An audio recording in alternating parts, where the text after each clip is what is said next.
The next few verses, 60 and 61, are sort of filling out the analogy between the origin and destruction of the external world and the arising of samsaric rebirth, followed by its demise and then subsequent appearance and so on. Saying that, well, verse 60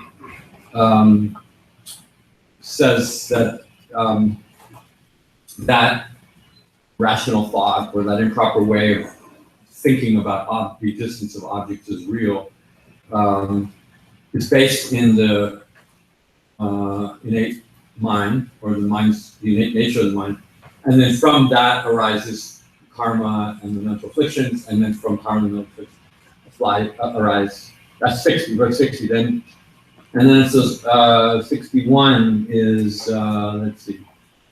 Then in this translation it says all the component elements of phenomenal life, which is a rather free translation of the language.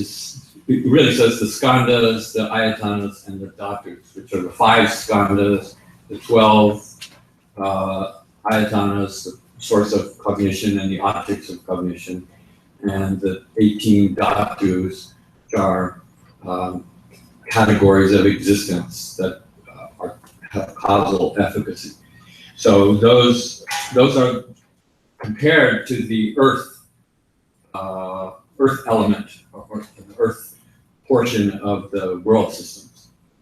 And then they say they arise in that way, one is based on the other, and then as they arise, then subsequently they disappear.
So, at one level, this series of verses is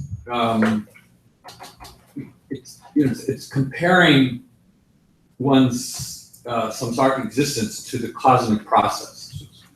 It's saying that there's a parallel, just as the worlds are formed and undergo destruction. Then our own being arises. Our own being means essentially the skandhas, the ayatanas, and the dhatus, and they are produced by. They correspond to the earth element, or the actual physical worlds as we think of them as substantial, bodies, heavenly bodies. And so the water element and the wind element then are the causes through whose action and the worlds are formed. Same way our existence. So in this verse here, this is verse 61, right? So it uses the word arising and passing away. I think, how does this English say? 61, it says, it says appearance and disappearance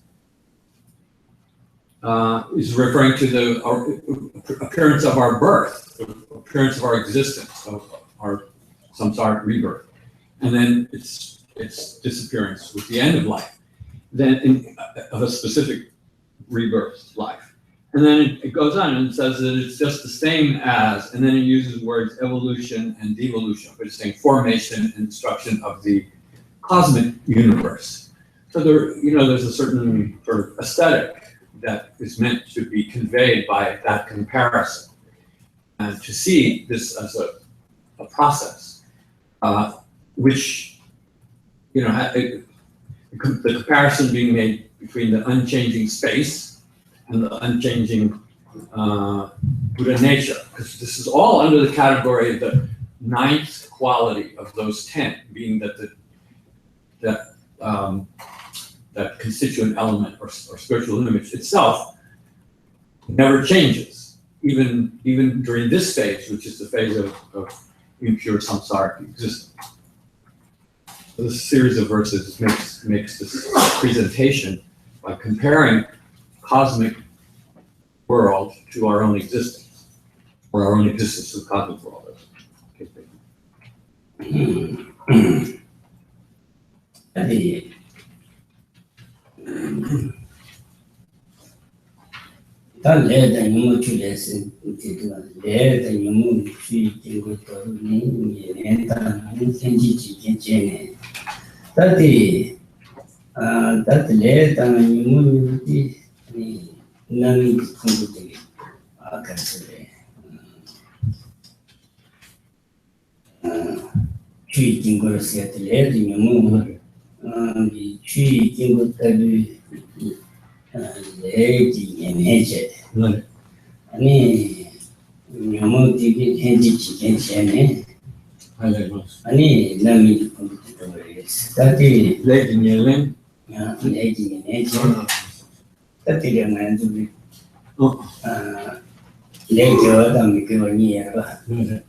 So another way to explicate the process is from the point of view of the 12 limbs of dependent origination.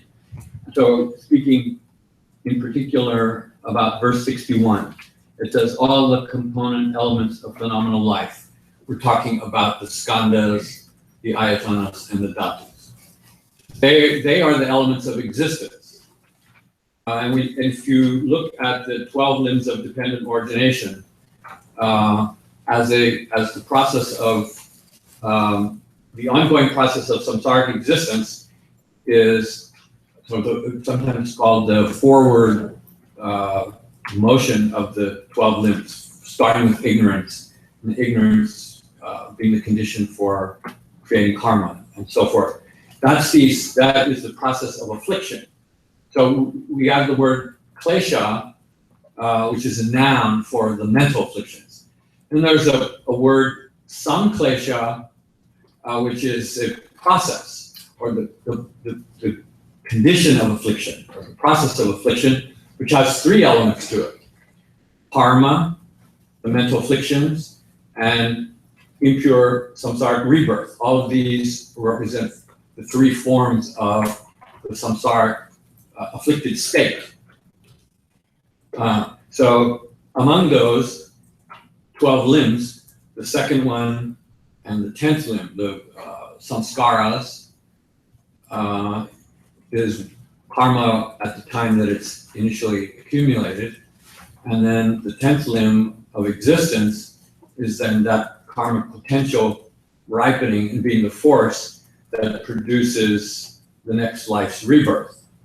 So those two limbs, the second limb and the 10th limb, are the direct cause. It's the Nyerenkiku, means the main cause, the main force that produces samsaric rebirth is by the power of karma. And the mental afflictions are the cooperating factors. Those are incorporated in the first limb of ignorance and in the 8th and 9th limbs of craving and grasping. So those are 5. 2 karma, 3 mental affliction. Then the remaining 7 are the condition of afflicted samsaric existence. So I think the third one is consciousness.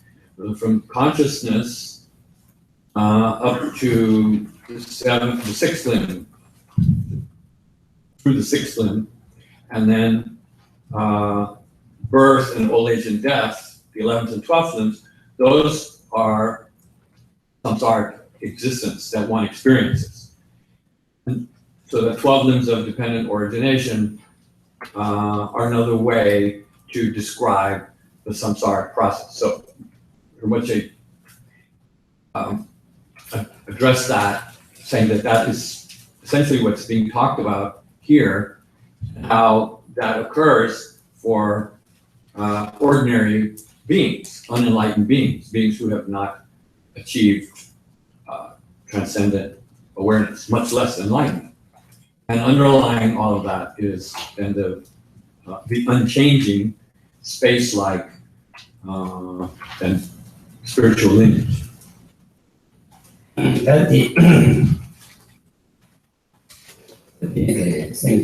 Singularity was that coming by the limitation to Gyumed,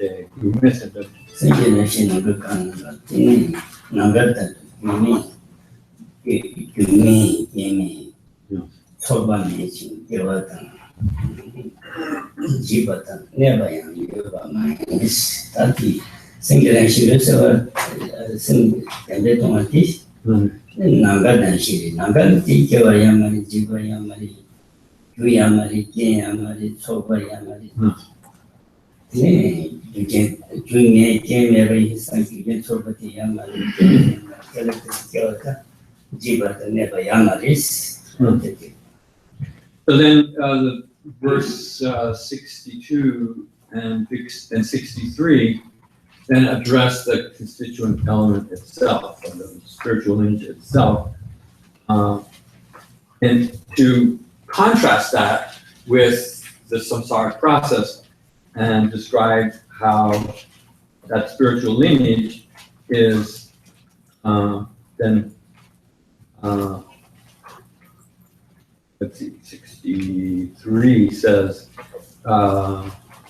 like space, the innate nature of the mind is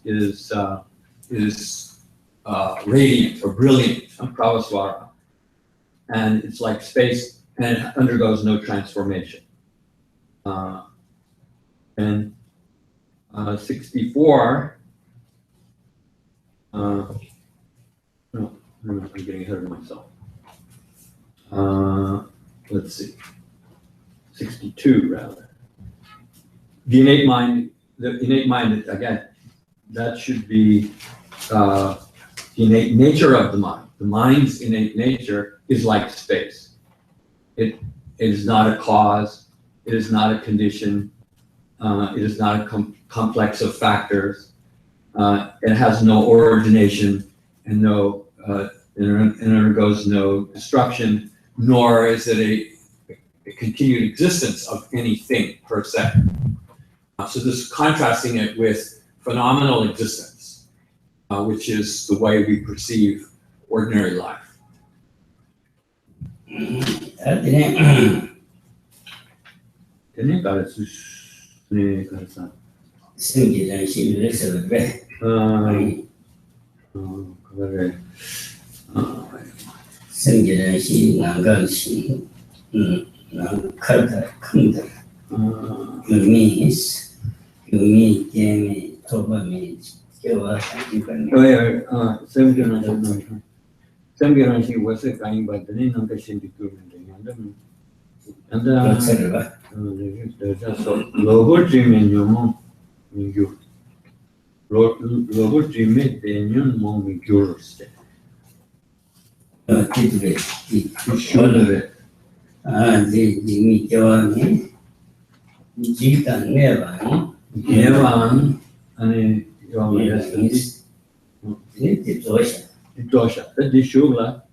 So then this is sort of a concluding statement about the mind's ultimate nature. This is verse 63.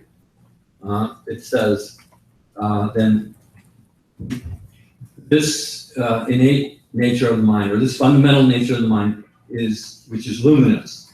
It says, then like space, it never undergoes any change. That's the first half of the verse. And then the second half of the verse says how it is that we describe this particular stage of the Buddha nature as being one that's impure. So it says, then it becomes afflicted. It takes on the quality of being an afflicted form of this Buddha nature, in the sense that the temporary stains, which do not affect it directly at all, but which are like a covering, like a sheath over it, then they are the stains of desire and the rest, right? Those are the temporary.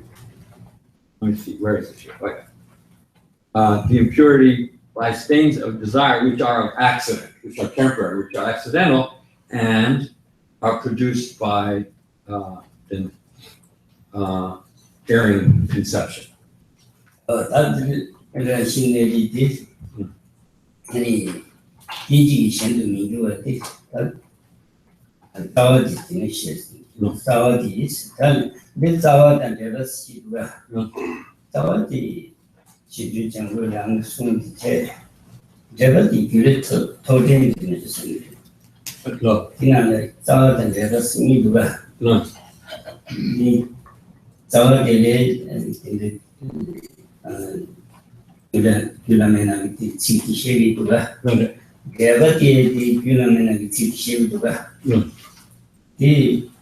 Di tawa di leding tawa seti. Jibu jambulangi. Sunje. Deva seti gyumed thodi visharu metusang. Di deva ki gina minan dua. the Tomei Java. Tomei gina minan gyumed thodi switch. Apa Tomei. Okay. Okay. Lobsang. So, you talk to Java? Deva seti tawa che. Tawa. Shantu.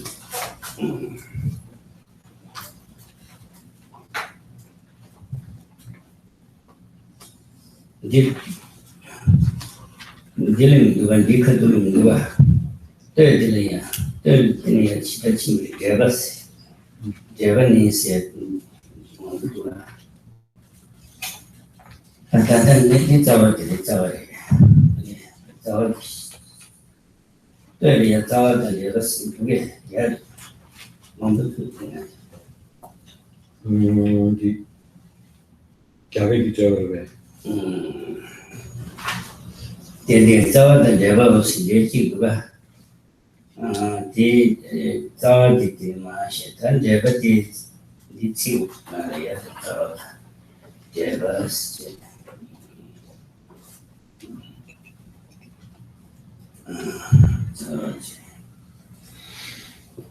Jawa,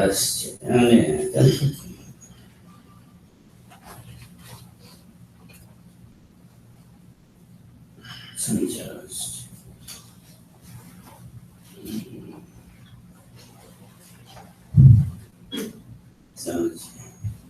Java.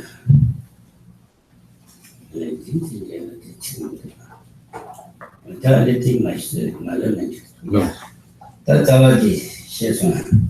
Oh, Living much Akiriba. Tower the career. Some guarantee was said, but in Nangashin procurement, the Yanda legend just stop to robot Gyumed, the new more in you. Teach Jitaba. How can I give you shame? That rationality intuition to me do a bit. Layer the Memocho so Guinea, one bird to me, and check another how I may. Me say, me say, young. See me gurus, gurus. Body, rationality, intuition to me, guru said. That is let the move tree, timber, and Java, sorry. So it came out and said, fishing meeting. Number two. This gave a tree my wheelchairs, give a Yamaris. Chua the governor, Gary, me to make trouble, gave me see the young cheaper news. A day, Chua the governor, Chua the north the governor, to make trouble, marriage. Met the children to check. Did to make a wicked message, simple to money. Did a meeting, rationality, simple to money. Gyumed charity marriage. The simple majority, Gyumed charity marriage. Gyumed marriage. Chi, Gingy the Java. The shepherd of the TJ. So, the next, that's one section which presents the analogy, the comparison between the samsaric process and cosmic, the formation and destruction of cosmic worlds. Then the next series of verses explains what's being indicated about the nature of the unchangeable nature of that spiritual lineage. So verse 64 is introduced in the commentary saying, by this analogy of space, how is the unchangeable character of the essence of the Tathagata in the impure state explained, right? So we're talking about this Dhimmadancheve Karsa, Teshinhi, that first of the three stages. And we're describing how it's unchangeable during that period, right? During that stage during the phase where people are not enlightened, where people are subject to the samsara process. So how is it that Buddha nature doesn't change? Within that model, right? The world of samsaric existence is created by karma and kleshas. And it says here in the beginning of 64, right? First half of it. It says, the water-like karma and kleshas from which the earth mandala arises, right? The water-like karma and mental afflictions or defilements, they do not cause the spiritual lineage to arise. So it's unoriginated. The unchanging means not subject to cause, not subject to being produced, not subject to coming into existence, and nor subject to destruction. So the first one is karma and the kleshas don't produce that potential to become enlightened. That potential to become enlightened is not in any way affected by the karma and kleshas that we generate in our ordinary existence. Then, so that's the cause, the causal aspect of samsara. Then the result aspect of samsara is compared to fire, right? In the latter half of the verse, then it says, what is produced by karma and the mental afflictions are the five skandhas. What characterizes the five skandhas is the fire of suffering. The fire of suffering is described as old age, sickness, and death, right? So then it says, the fire of death, the fire of sickness, the fire of old age, when they are, intense though they may be, however pain they may inflict on a person's being, that doesn't do anything to diminish or to damage or to destroy or to burn, right? As the verse says, it does not in any way consume, it does not eliminate or destroy. It destroys samsaric existence, but it doesn't destroy the Buddha nature. Buddha nature remains untouched. Karma doesn't produce it, suffering doesn't destroy it.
if you have the translation, in between verse 62 and 63 and 64, following those two verses, there's a long prose description which sort of explains the verses.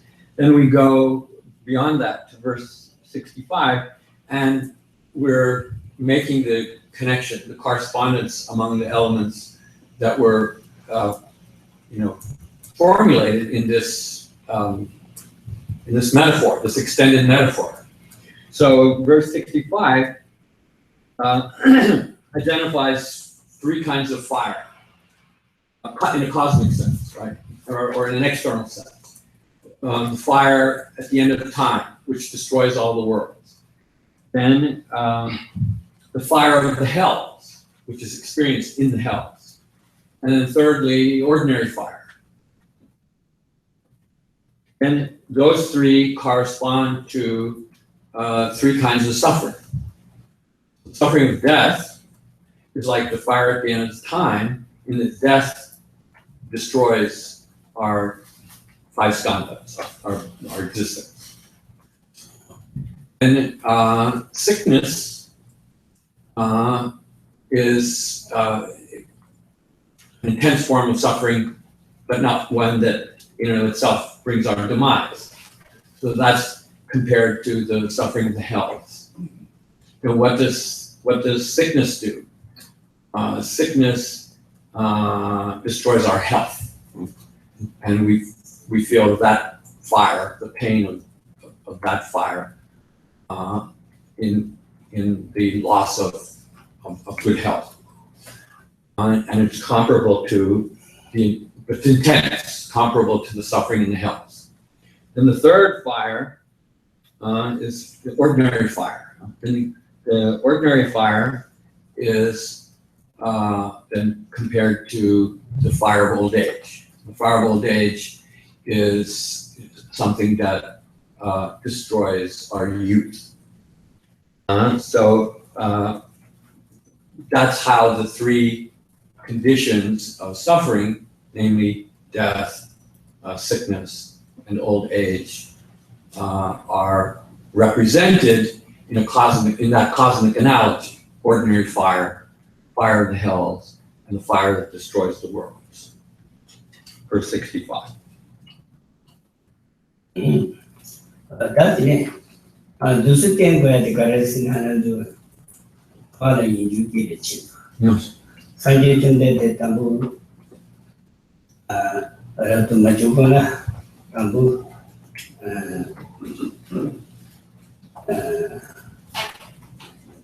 garbage carrot on Yesi. We cover Chisi. God means now Get it to me. Bottle Sibi. In it teaches many riches. This is any Pumbu cave in each city. This is what I did any Karasuri. The Dr. John Ferrera. No. Or these are under the share No. any Korean it on it. No. Tabatin look at it.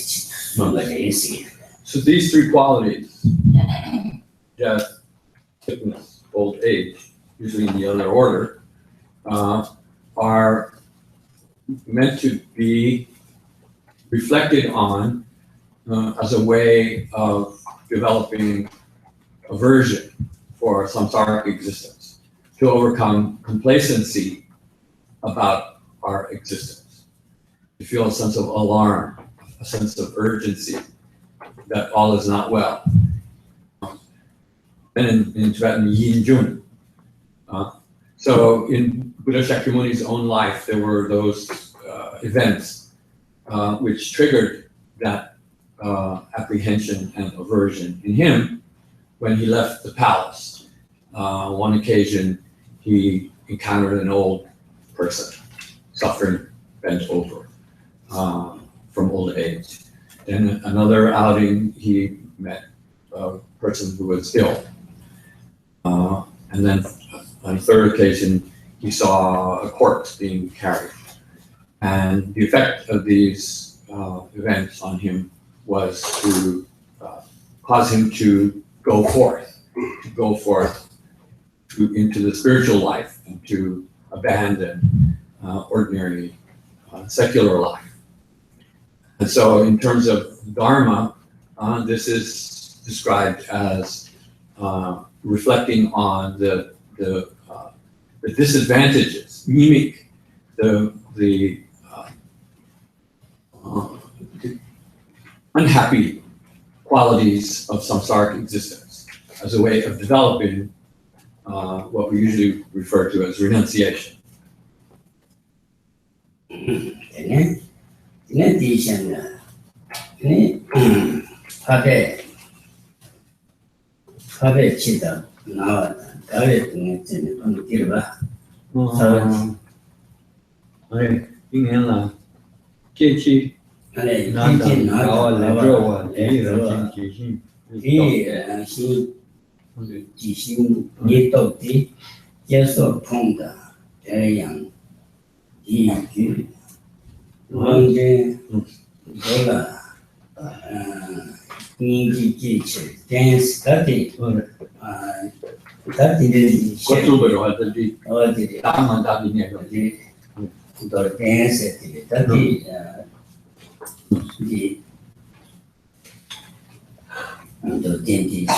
So that verse, so that verse 65 marks the conclusion of the first phase, the phase of the impure spiritual lineage, as it manifests itself in ordinary samsaric beings. And now the next verse, 66, begins the second phase, which is the spiritual lineage as it resides in the Aryas.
个现在的这个现在的这个真的有的土地，龙地的拿来这个，讲些爸爸了，你们没说了，但그래서 지단체는 어디지? 명문의 꾸준히 내기 꾸준히했어. 그 장세 바바라 명문이야랬어. 저가다 집에서 아버님 많이 쓰지. 저가다 집에서 아버지 장세 바바 반지 두지 말이지. 말이 받아 딸의 뒤바 명문한테 반지 두지 말이지.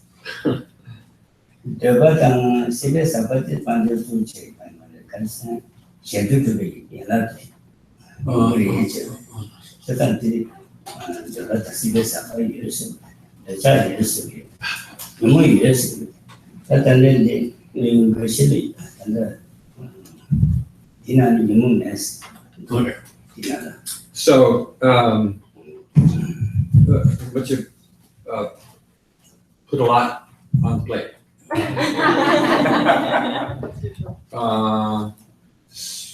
So this stage, the second stage, is referred to as the stage that is both impure and pure, or partially pure and partially impure, and its range is from the first level of the Arya Bodhisattva path, the first bhumi, up to and including the 10th bhumi, not including Buddha. Then in this verse, the first half of it, this is verse 66. It says, having truly realized, or having realized as it is, that innate nature of the mind. Again, he uses innate mind. It's really the fundamental nature of the mind, the emptiness of the mind. Having realized that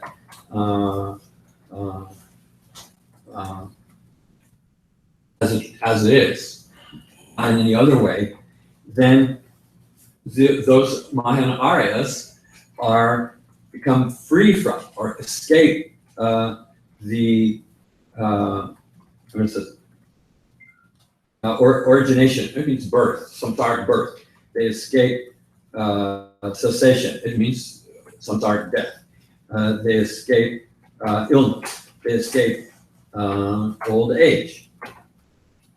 In a sense, they abandon samsara.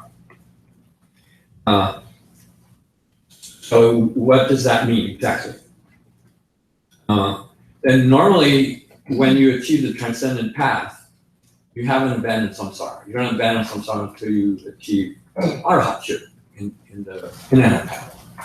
But in the case of the Mahayana path, as being taught here in this text, because the Mahayana Aryas, when they achieve the transcendent path, do so in a superior way, meaning that they have to accumulate extraordinary amounts of virtue in order for it to be the Mahayana transcendent path. So many forms of merit are underpinning their realization of ultimate truth. Then that causes them that enables one to say that they are no longer subject to ordinary birth. They in a sense have abandoned samsara. Then that assertion then gets a number of different interpretations.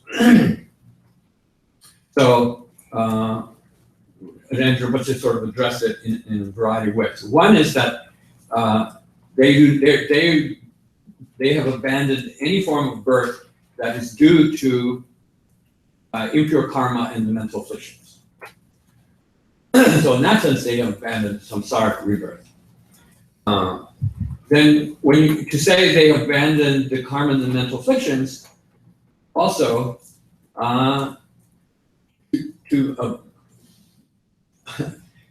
it requires a little bit more clarification. They haven't abandoned all karma and all the mental afflictions.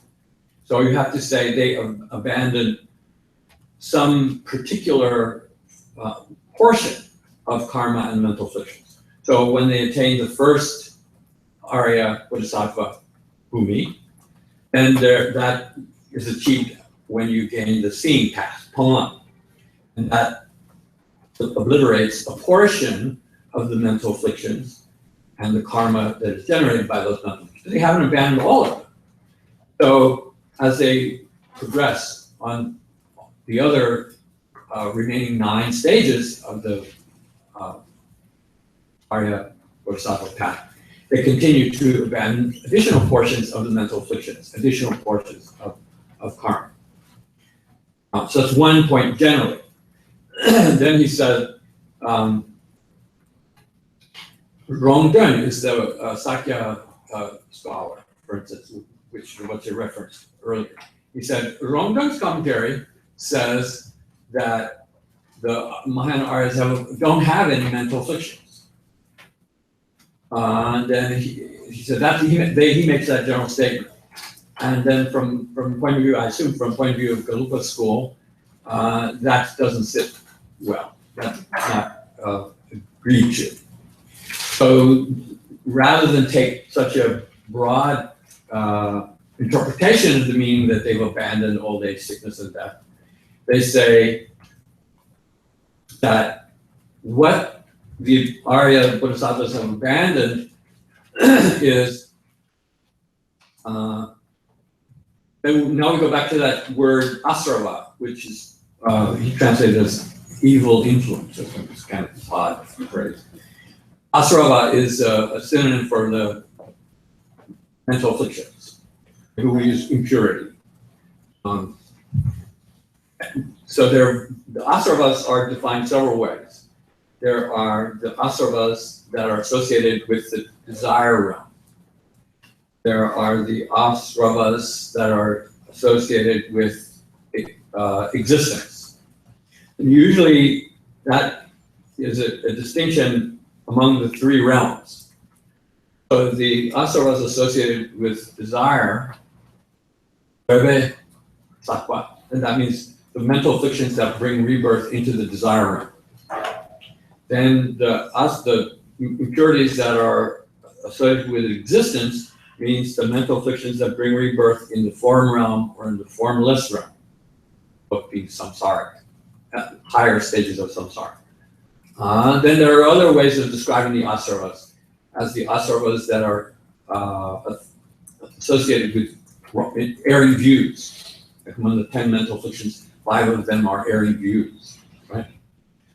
So the preferred interpretation is that the Arya Bodhisattvas have abandoned all forms of the erring views, but they haven't abandoned the asravas or the impurities or mental afflictions that are associated with rebirth in samsara.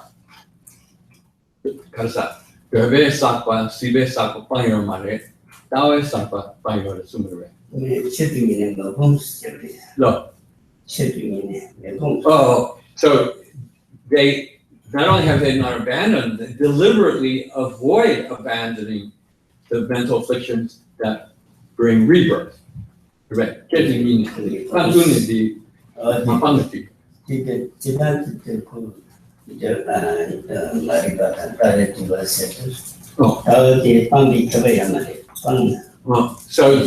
distinction between Rongden's view that they don't have any mental afflictions and the view that is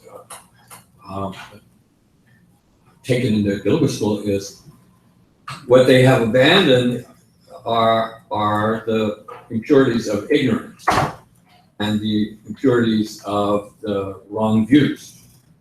But they deliberately forego abandoning the mental afflictions, the emotions that will bring rebirth.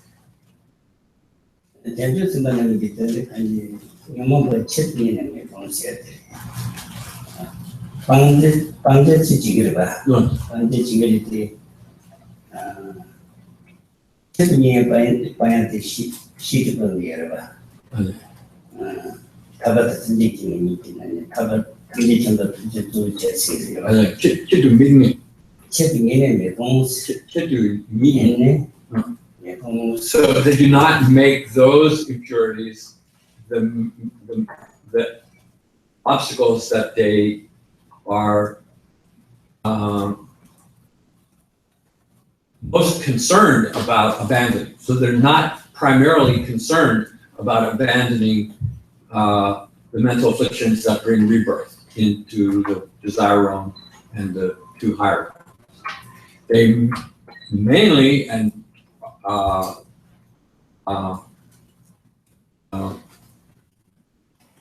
what's the word? Means the primary concern is to abandon the obstacles to omniscience. So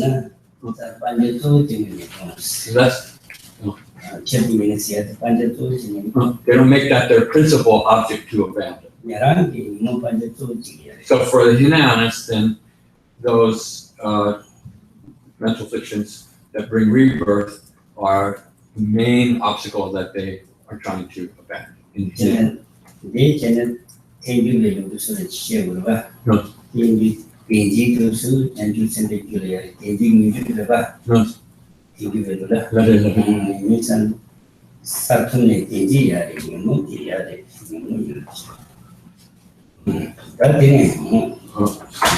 So there's another kind of element of this topic, which is that this treatise is interpreted as representing the Madhyamika Prasangika school's point of view.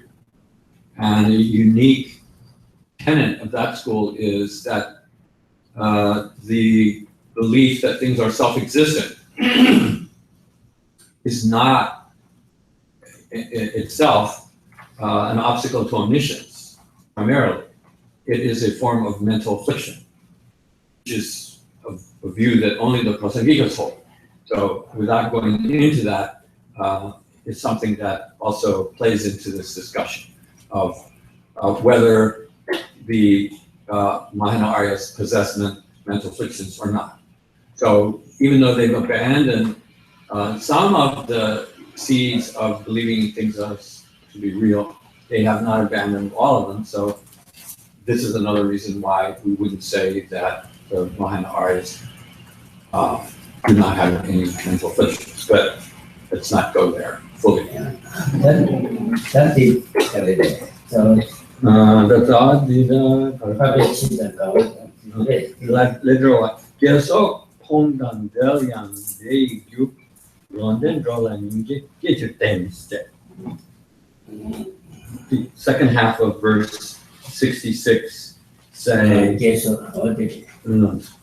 지시 양다 통제 그래서 남네 대주장 이지 다니 저와 시다 가다 나든 다디 장세 바바디 아니 내도 양다바 양다바 통한 인사 좀시 레미기 온디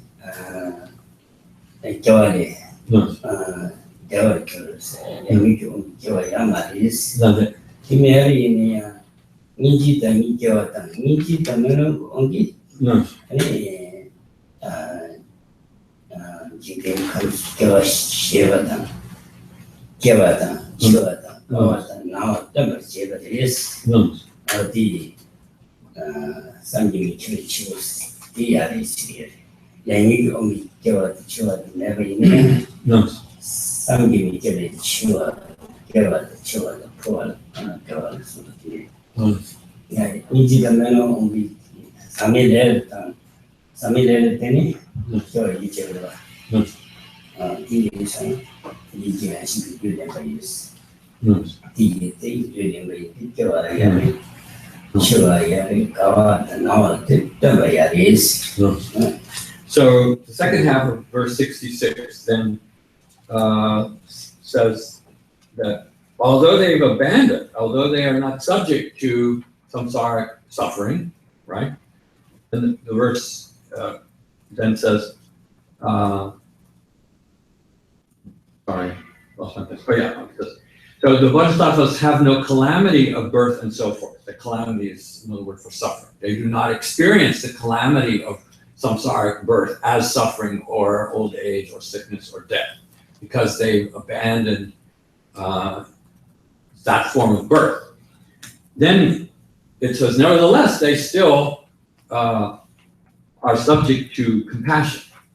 And by force of their compassion towards, here it says the world, and the world means the beings that make up the world, then they take on a form of birth. And if they are subject still to a form of death. And that is referred to by a unique term, which says, Sangi mchog. Sangi mchog means a subtle form of death, which is beyond ordinary comprehension. And that is a form of birth and death that is due to pure karma. And then they deliberately expose themselves to that kind of birth in order to be of benefit to the world. So this is being, both of these elements are being addressed in the structure. They're not subject to ordinary samsaric birth suffering, yet they expose themselves to samsaric birth, a unique form of it, in order to benefit the world. And this is all part and parcel of the idea that the Mahayana Aryas are free from samsara. They are not of samsara, but they nevertheless put themselves in samsara.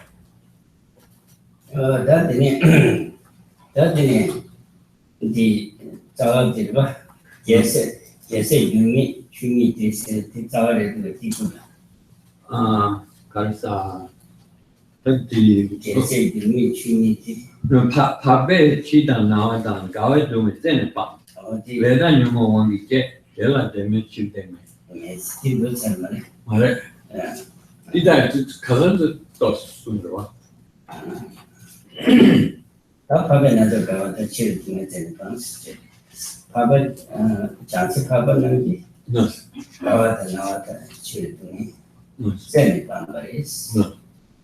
Garisne leerde nyumo ongi kewada en jibala soba temerches leniti ichiwa mere chiri leerde nyumo ongi ke ela teme These are anagrams. leerde nyumo ongi kewa yamari I never yes gawa nawata gawata ichiwa yamari. So the next verse is really saying the same thing as the previous verse, and it says, the introduction to it in the commentary is saying, well, what does this verse say? What is this verse saying? That they're not subject to death, the calamities of birth, and so on. Then it says, and this is a famous verse, huh? Hakbe means the Aryas, right? The Aryas, Chidam nawa gawe dume tenepa, means they have uprooted, they have overcome the root of death, sickness, and old age. So they've eliminated the causes of ordinary samsaric suffering. Then it says, it says birth, which birth here means samsaric birth, which is the precursor of old age, sickness, and death, right? So it says in the second half of the verse, it says, birth is due to, or comes about by the power of karma and mental afflictions. So it's saying impure karma and the mental afflictions are what brings samsaric birth. And that's followed by samsaric old age suffering and so forth. Then it says, then here, actually, I think this is wrong. It says, as there is no birth of, this particular translation, as there is no birth of such a kind, the states have no root of the defilements. I think you actually got it backwards. The verse actually says, because they don't have that, then the other is not in them, or they do not experience the other. So it says because they don't have that, or because the absence of that means because of the absence of karma and the mental afflictions, rather than because there's no birth. Because of the absence of karma and mental afflictions, then therefore they have no samsaric birth. Because they have no samsaric birth, that's why they have uprooted old age, sickness, and death. This actually, I think, is a mistranslation of the latter part of the verse. 다음에 지시한다 통해서 그래서 내 주장 인지당이 저 단위 단지 도착. 이리와. 야친샤. And the next verse is kind of on the same theme. It says, means because the Aryas have seen, what is it?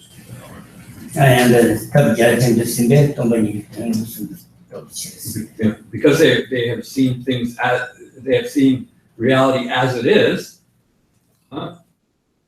then they've gotten rid of birth, right? So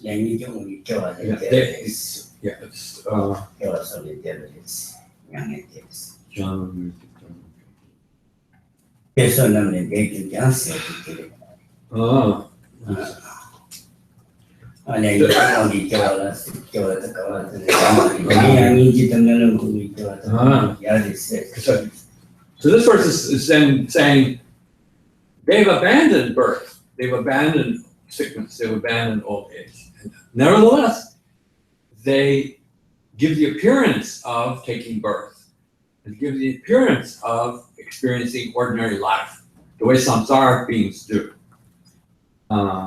It says, then, nevertheless, they are beings who have destroyed birth and the rest, because they are the ones who have seen reality as it truly is. This is very poetic. It actually plays on the word to see.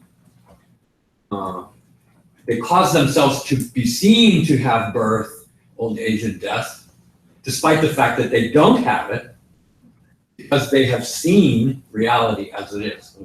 That kind of is an element that's at play in the verse.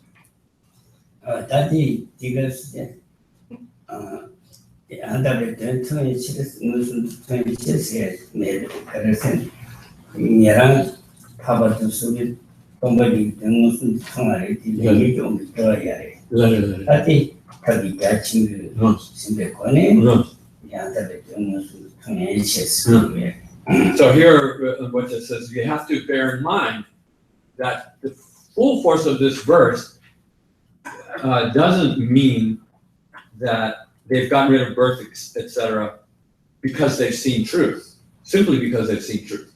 Then Aryas have also seen truth directly. So it's not sufficient to see ultimate truth as it is to free yourself merely by that realization from ordinary birth and so forth. So this is seeing a reality by one who is supported by all the virtues of the Mahayana path, culminating with the attainment of transcendent realization. So that the seeing of the truth by those who have accumulated those extraordinary virtues are the ones who have this quality. And there's several other things. So the Hinayana Arya, they see reality, but they're still subject to samsaric birth. The Mahayanas, the way the Mahayana Aryas see reality, they're no longer subject to birth, but they nevertheless take birth. So that also is at play in this verse. And there's a lot of commentary, to those couple of verses.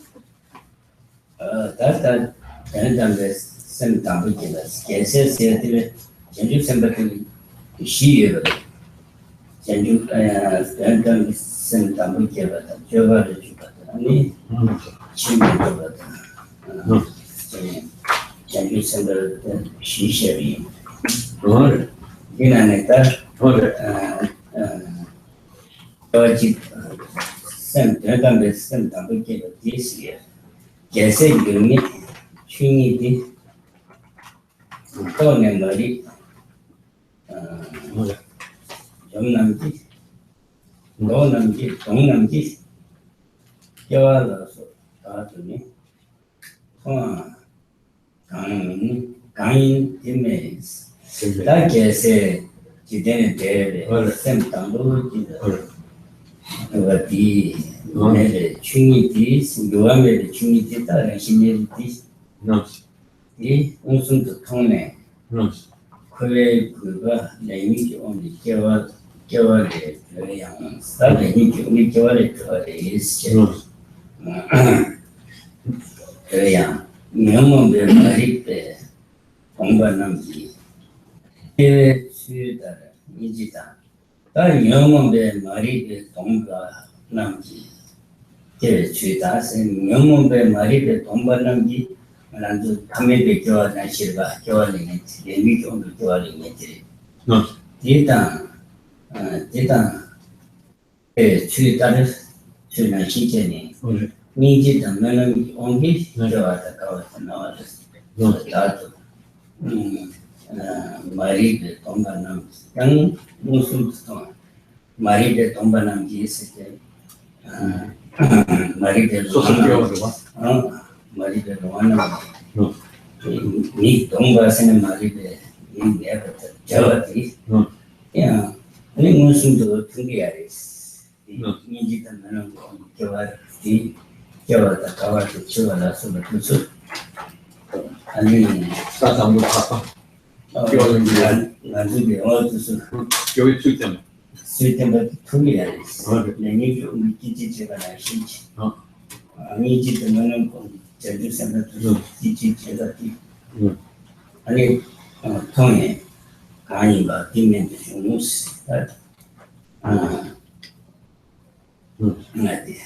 선생님 때문에 지도면은 제가 패를 봐. 패를했었네. 지도면은 저왔다 가왔다 나왔어. 뒤는 신체 출중해야 됐어. 출중하면 Okay. Now we reached a series of verses. I think it's about 14 or 15 verses from 69 up to 10 verses. Let's see. From 69 up to 78 at the very least. And this series of verses is describing the Arya Bodhisattva, 4 different categories of Arya Bodhisattvas. First category is Sadhammo. Sadhammo Tovatidwa. Then Nibbane Dumbebala.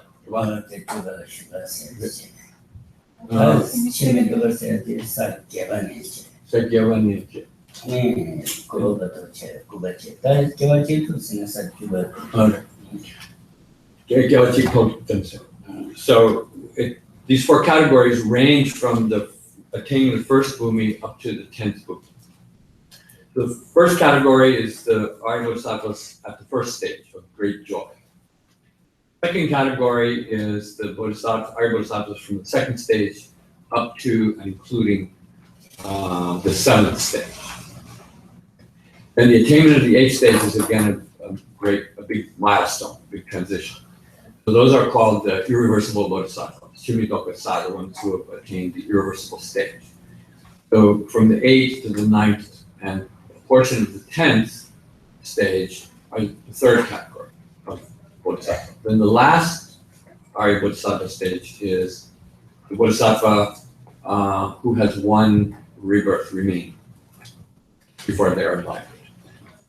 So this series of verses is progressively addressing those. And the first one is talking about the Bodhisattva of the first stage, verse 69. So, then it starts out by saying, first half of the verse says that those who are the spiritual offspring of the Buddhas, meaning Bodhisattvas, those Bodhisattvas, in particular the first stage Higher Bodhisattvas, have realized directly that unchangeable essence, right? That unchangeable nature. Dharmata means that Buddha nature, which is immutable, which is the whole theme throughout all these verses. So they've perceived that, and as a result, they're, as the previous verse said, no longer subject to ordinary samsaric rebirth. Nevertheless, and then here this verse again is using poetic imagery, uses blind, someone who's blind doesn't see. But the blind ones, meaning the non-Aryas, are blind, they don't have that vision, but they see something. What are seen? They see these bodhisattvas who have perceived reality, and to them, they have the appearance of being reborn and undergoing ordinary existence. And then it says, how amazing that is.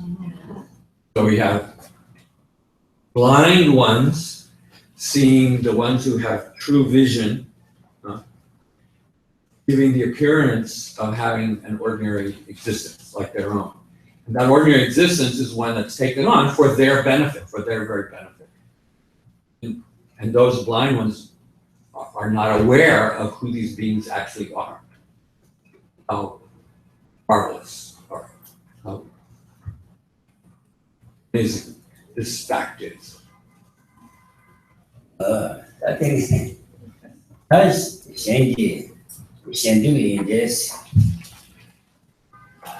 Probably to you, probably come, give it to you to spend this. The chen and dbye, Ling tabda, bcos, that means is probably to you, it's a lot of the then the panga.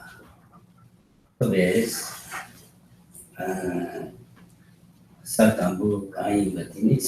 That's Satambu. Be Satambu dindesi. Satambu. Shendu this. Shendu in the career sina. Habeju Haba Kanyang Kans. Habeju Yavala Sode. Nitsene Ramba Tobias.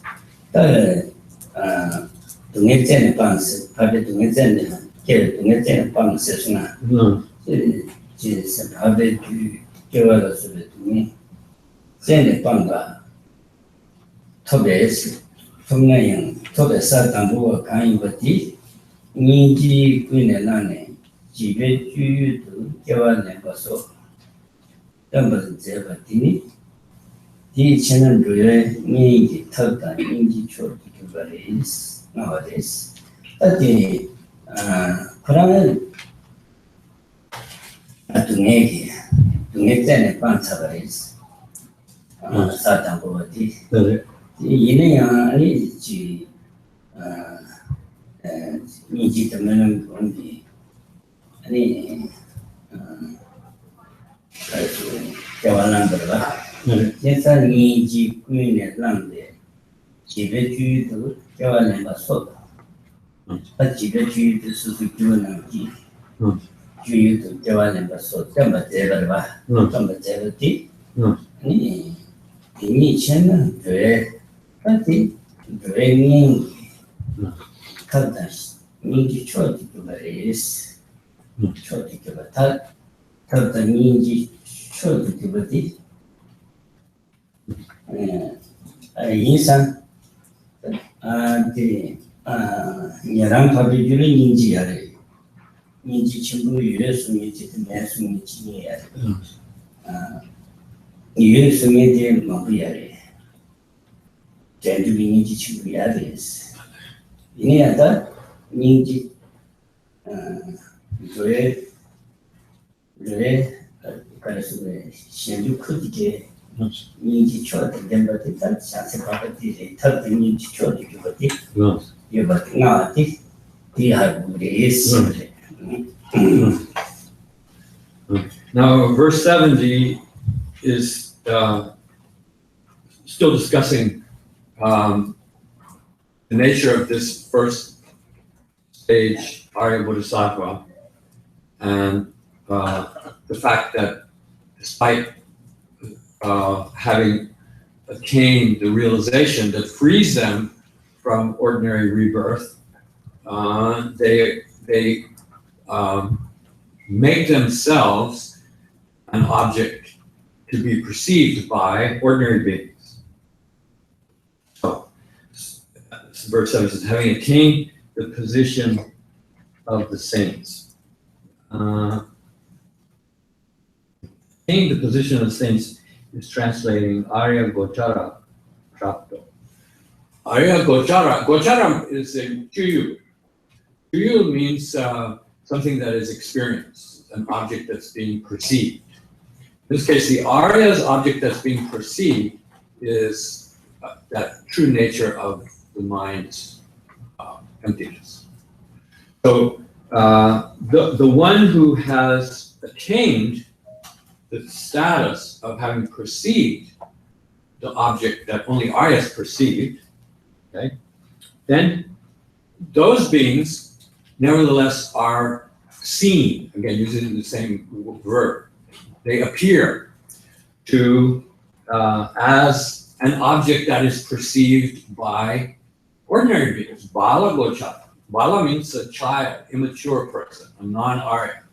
So those persons become an object which is seen by non-Aryas, meaning the Aryas, the Mahāyānottaratantra, deliberately put themselves in the presence of non-Aryas in order to be able to benefit them. Right? And then that quality of being the object that is perceived by the immature non-Aryas, then what they are actually seeing then is described here. It says, what they are seeing as their object, they don't know it, but what they are actually seeing is they are seeing the highest form of skillful means that is generated by compassion. So the fact that the Aryas put themselves in contact with ordinary beings, right? And therefore what ordinary beings perceive without knowing their true qualities, that they perceive ultimate truth. What those ordinary beings are actually seeing is the supreme form of then compassion manifesting itself as skillful means. And this is essentially the same thing as the previous verse, but emphasizing the extraordinary nature of who these Arya Bodhisattvas are that are putting themselves at the disposal of ordinary beings. And then it says that is the skillful means of then the friend of the world. Jagat Bandor means the friend of the world. Means those Arya Bodhisattvas are the true friend, the true and a person who assists all beings in the world.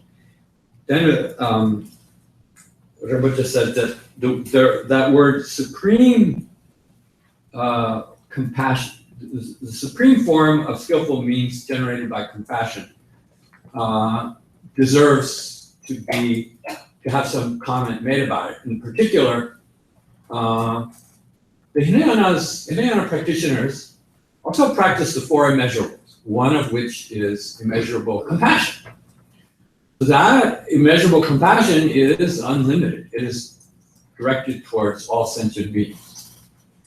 Then the question is, well, what is the difference between the Mahayana Bodhisattva's compassion and the Hinayana's immeasurable compassion? Is there a distinction to be made? If so, what? So there is a term, great compassion, which is usually limited to Mahayanists. And so there are certain scholars, there are certain texts which say that define great compassion as this universal compassion, which is immeasurable compassion towards all beings, unlimited compassion. Some say that can be referred to as great compassion. There are others who say no, great compassion refers to a quality that is unique to Mahayanists. So however you define the term great compassion, whether you say Hinayanists possess it or don't possess it, then the quality that is uniquely the Mahayana Bodhisattva's compassion is that it is a compassion which is overwhelms the person who possesses it to the extent that it forces them to act. Then the immeasurable compassion, which the Hinayanist experiences, intense, great, unlimited, however you want to describe it, is limited to dreldur. Dreldur means, dreldur means, compassion by definition is the wish, the emotion which is desirous that those who experience suffering should become free of that suffering. But the Mahayana form of compassion is beyond just wishing for that suffering to be alleviated. There is Gyumed. Gyumed means the form of compassion which feels compelled to save them from their suffering, to do whatever is necessary to actually remove that suffering. So you need to understand the compassion as it is being described here, in which motivates the, in this case, Mahayana Aryas, to make themselves appear before ordinary beings, is an expression of that type of compassion. That compassion which takes responsibility for removing other beings' suffering.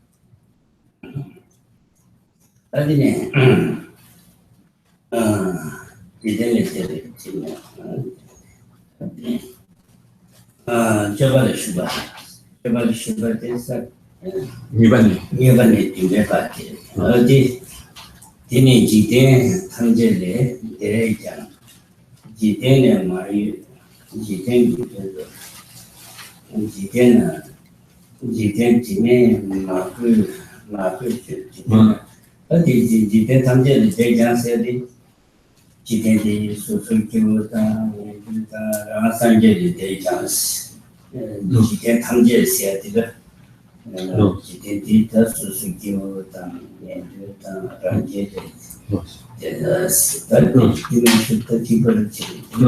So now, these verses are going to continue describing the nature of the Arya Bodhisattva, who is partly pure, but still subject to some form of the obstacles. Verse 71 now goes to the second category of Bodhisattvas, from the second stage up to the seventh stage, which are described as the ones who are engaged in activities.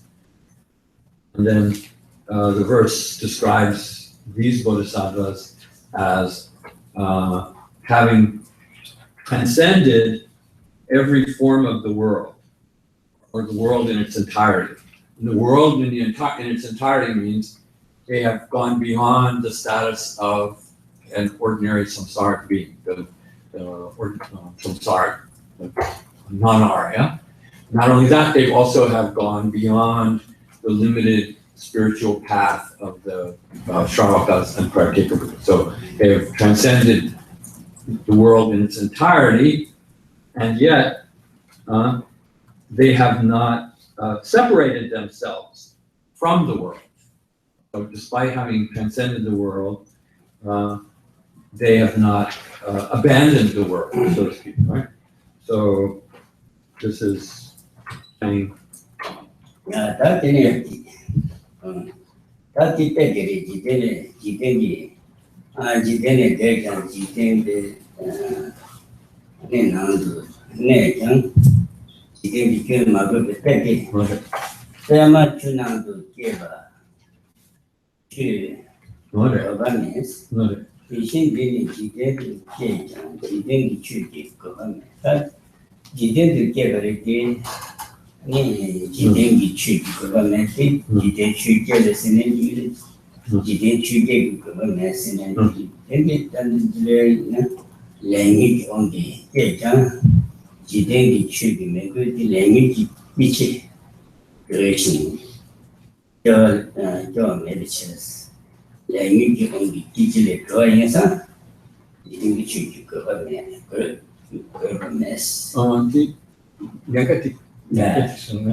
So the second half of this verse 71 then says, it's just saying they have transcended the world, yet they have not separated themselves from the world.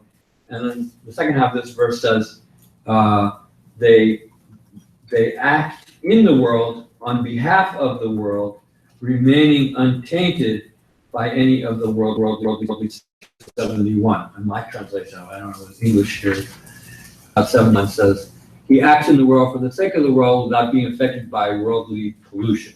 71. Then the second half of 71. Then 72 gives the famous image of the lotus growing out of the mud, but not being tainted by the mud of the where it grows. So here it says, just as a lotus flower growing in the water is not polluted by that water, similarly, though having been born in the world, the Bodhisattva is never polluted by worldly matters. And so that worldly matters can be the loka dharma. Loka dharma is worldly qualities. And the worldly qualities, says you can take that to mean the 8 worldly dharmas, for instance. So they are never subject to pride or selfishness that would cause them to react favorably to praise, unfavorably to blame, and so on. So they remain unmoved by that. Or you can say they are not tainted by qualities of the world. You can take it differently to mean that they have, because they've abandoned samsara rebirth, and when they take birth in samsara, then it does not, whatever experiences they encounter do not engender in them any unfavorable qualities. 다들 실무들에서 개발이 나와주다 다들로 내신 돈이 말하거든.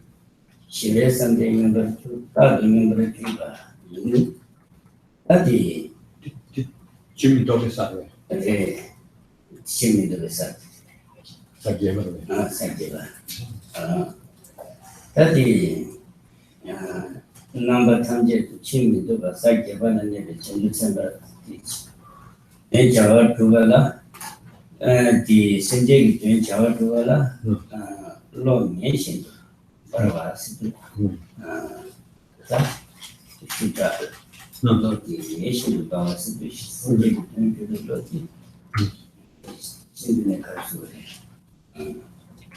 아주 가르치 다른 매대 최종들의 매대 참고 이해를 다 대신 신제기 된 중국으로디 맨날 신지 단대도 친구지 메신도 바로와 시베 신기 전수수서바다 명모 세바방베 다에 신중이 로 메신도 바로와 레시도 바 신중 수서바다 띵기베 신중 수서바다 명모 세바방베 인사 통해 다 대중 여러시베 삼대를 이거 따라오는 것이지. 얘는 넘버를 metod이 15개로 틀어졌어. 이렇게 잡을 때 지금 동행이 여러시베 양대문도 제장 randugi 버시로 탈바트니 삼바니 여러시 고급 점발이 있다. 고급 좀. 고급 점발이 세디 그래서 잡아도 지금 동행이 여러시 유튜브를 다 가르치네. 사이케버트니 이제 그 넘어간 거봐 다시 거봐 제가 스 진주 선배한테 사이케버네 이제 잘 그래서 다시 그 그만 톱스요 다시 그 그만 톱스요 제가 이 동행이 열심히 시도를 봐 토베이지 네 그래서 그래 죄인가 정말 이걸 지금 야마레스 아니한테 통리자 오늘 제일이자 안에 온 개발 뒤지기 동행이 열시대 동행이 열시대 미시 아니 양대만 제일이자스 되게 아니 라운드 것이도 탈박쟁이 여기에 삼박쟁이 그거 좀 말했어 다르게 아사게 같은 게 이제 자주부터 너무 빵걸 봐. 제가 뒤지기 때문에 열심히 이 그냥 열심히 시도부터 이제 라운드 것이 좀 됐다. 삼바디야 말이지. 라운드 것이 하루가 언제인데 삼바디에 공부 자주부터 라운드 것이 동행이 열심히 시도가 됐지. 라운드 것이 그거를 좀 삼바디 좀 야말봐. 이거 좀 야말봐. 어디서 가지? 있는 여시에 그래서 뭐 동행 열시대 시 양대 제가 뒤지기 동행 열시대 양대 그건 제일장 현재 버시도 탈바 연구인의 삼백개 그거 좀 봐야 넘버 단계 제일이가 사타바이나스 Verse 73 is describing the Bodhisattva who reached the 8th stage. And at that point, the Bodhisattvas have abandoned all the mental teachings, according to this school in particular. And that means they are arhats. They are arhats, but they're not yet enlightened Buddhas, nor are they Hinayana arhats. Then the first half of the verse describes why they are different from Hinayana arhats. It says their wisdom, which is directed towards accomplishing aims, meaning aims of sentient beings, is ablaze, is always ablaze, as if it were a fire. Then this intelligence is always burning like fire for bringing about the welfare to the world. So that line is expressing the way in which they are dedicated to the welfare of others. That their dedication to the welfare of others. That's Shendan. Shendan is differentiating between what is of benefit to others versus what's benefit to oneself. So their commitment to what is of benefit to others is then supreme or perfect. That is indicated by the fact that they have abandoned the mental afflictions, which terminates their own suffering. And so they have the ability, if they chose to enter into the quiescent state of Hinayana Nirvana without remainder. Yet, they do not do so. Rather than do that, their wisdom is going, is completely, all of their effort is being addressed towards acting in a way that benefits others. And also, in the second half of the verse, then saying, by contrast, they have, because they don't have any mental afflictions, then they are able to enter into states of meditative composure with great power, and those are very states of great ease. Yet they do not do so in a way that would bring about. So there's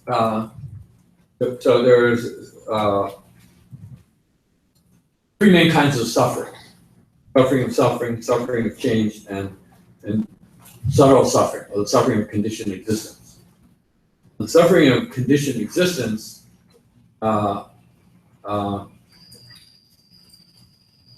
is fully transcended only when you enter a state of peace. And for Hinayana Arhats, they do that when they end their lives after becoming an Arhat, but it's a quiescent state.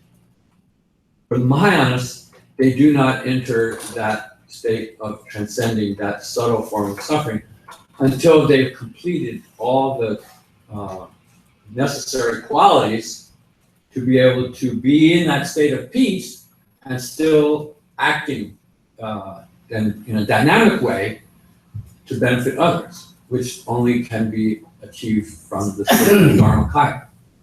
So they have the ability to enter that state of peace, but because they haven't perfected the qualities that enable them to benefit others in the highest way, they forego it. So that's an element that is implicit in bodhisattvas of this state. Oh yeah, that is that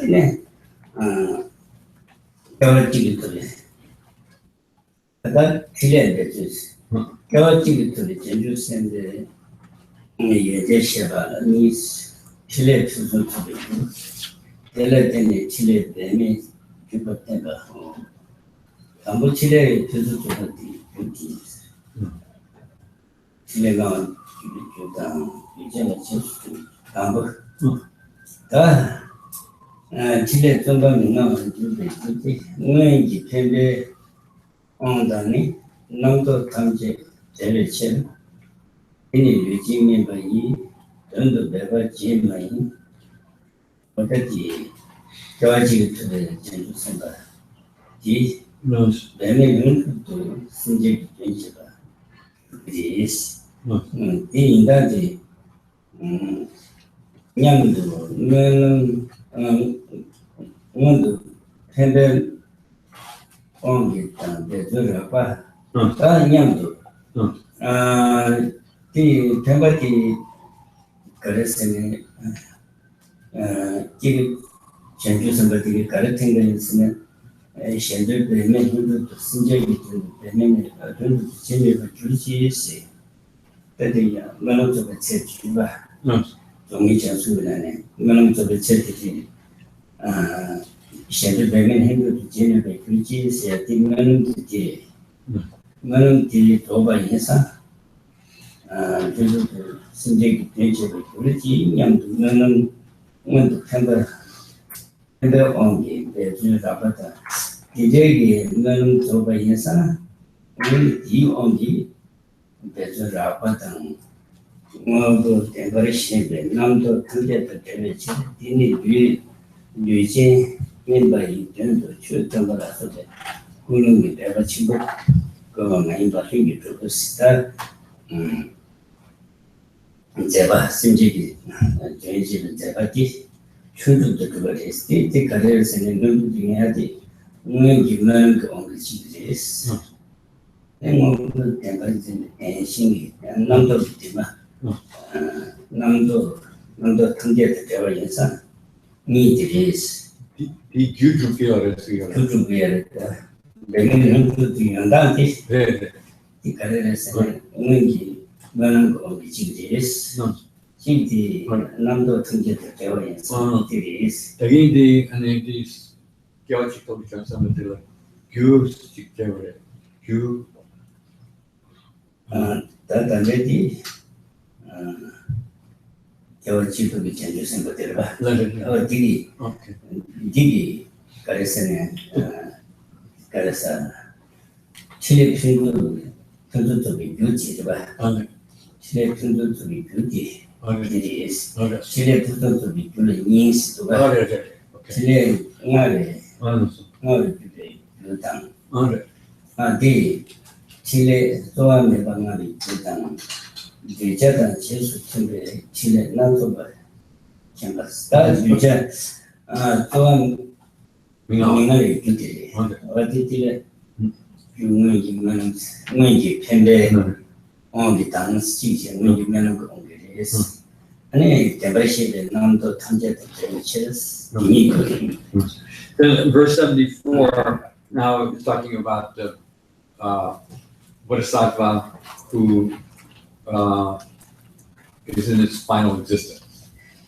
And it is saying, so the qualities that must be perfected before the Bodhisattva attains enlightenment and enters the Buddha's non-abiding nirvana are Dzog means Jang Sum in the Abhisamaya Alakara, talking about what has to be completed before one can enter that state. And Dzogpa means they have to perfect the power of their prayers, number one. Number two, they have to perfect their ability to ripen sentient beings in the fullest way possible. Jang Sunam the government. Jang Jang is not directly addressed here, but it means to create the Buddha field in which you are going to attain enlightenment. So those three things must be completed towards the end of the Mahayana path. So here in the first one, Dzogpa means then to perfect the power of your prayers is one aspect of the causes that enable the Bodhisattva, when one becomes enlightened, to be able to carry out the activities in a perfect way. And one element of the perfection of the activities is that they are effortless or spontaneous. So here, these two qualities are mentioned. This is verse 74, which says that by the power of the force that was the force of prayer that was created previously, meaning that during the career of Bodhisattva practice, one has to perfect the power of prayers, which is that conviction to be able to benefit beings by one's will and will and aspiration, combination of will and aspiration. And then the second characteristic is that they have to remove all forms of conceptualizing thought, dualistic thought. Then by virtue of having completed both of those, then that Bodhisattva, when enlightenment is attained, then will no longer have to exert any effort in order to ripen beings. So this is describing the Bodhisattva who is reaching the point of being on the verge of attaining Buddhahood. 다음에 이제 제스 칠레난도 캠바세. 다디 땡당 시비던가 최근에 소문기 이제는 지들 참가다 최대스. 그는 이제 상가다 참가된 최대가 있어. 땡당 시제. 아니 수구다니 수구세네 뒤자 아니 뒤자의 참가. 이제 제수 이제로 참가 수구는 잡아. 동안된 몇 건에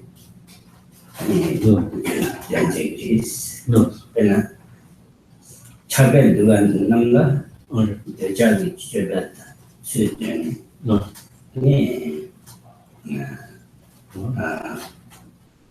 아니지 그래서 이제 양재기스 다저는 그 누가는 병원에서 되는 남거 때문에 디지그리스 내가 참가 탐나도 이거니까 이제 변제를 해서 땡다 수구 다당이 쉐당 쉐는 쉐당 세대 자를 줘 근데 차지 기부도에 제일 쳐서야 제일와 도지상 어디는 안전한 강의로 강시 지들 강의들이 이렇게서 넘어지 시스. And the verse 75 is addressing a similar quality that must be perfected in order to become enlightened. That Bodhisattva who is reaching the end of the path has to perfect the various means of acting on behalf of sentient beings. So this says, and to teach by means of the physical forms, whatever, in whatever way, whatever follower, by whatever means, in whatever manner, that person can be benefited or assisted, and the knowledge of that skill has to be perfected. So then it says,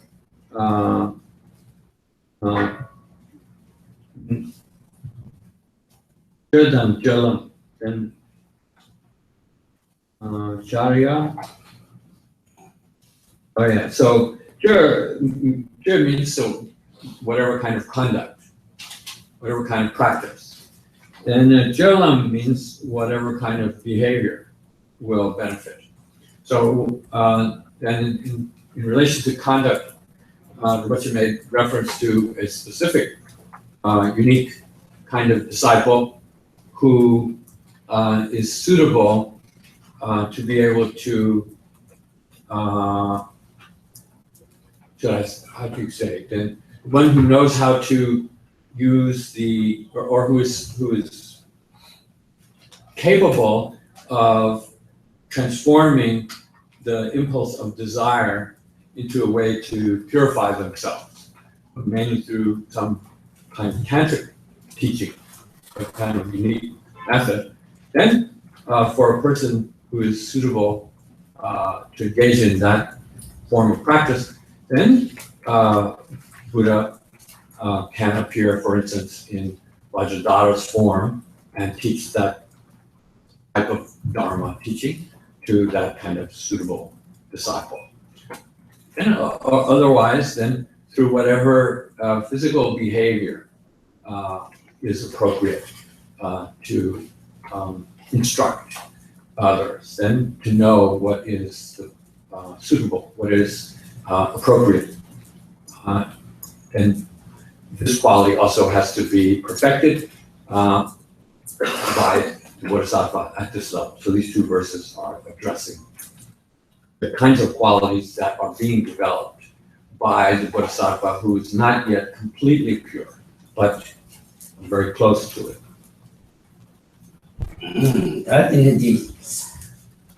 Either that in actually benefit to Jubati. Either Namkelo, Taliki, Rola, Tommy London, Dini, Suje Duni, and that the Chile benefit to Jubati. We Sanjay. Sanjay married. Such a better. There's a Such a about Grand Chile. Chile benefit to say. Tokyo. Lady, it means. Sanjay Chiba, Shandu Chiba, Kosanjay, the name said, such morning. Oh, Shandu Chiba, Kosanjay, the young chap. Then the next few verses are still talking about this Bodhisattva, close to enlightenment. And then there in scriptures, they're saying that when the person reached the final stages of the 10th level of Arya Bodhisattva, they have qualities which cause them to be described as similar to or almost the equal of a Buddha. That there are no beings that they cannot ripen. And here this verse says they're able to act effortlessly with an unimpeded mind on behalf of to benefit beings.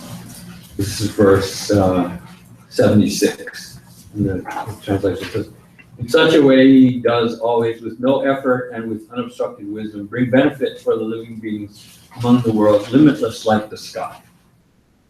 So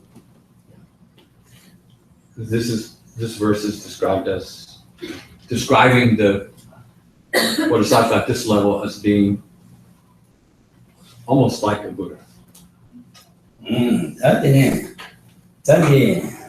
That's what I'm going to do. Somebody, Dabi Chabati, Dabi Chabati. Janju Sende Chudini, Jeto Dishin, Shenanta, Simje Yanta, Jitin Yamanis, Saju Jeto and Janju Sembati, Jeto Kinegas, Dishi Shebatami, Simje Shandu Jeba, Simje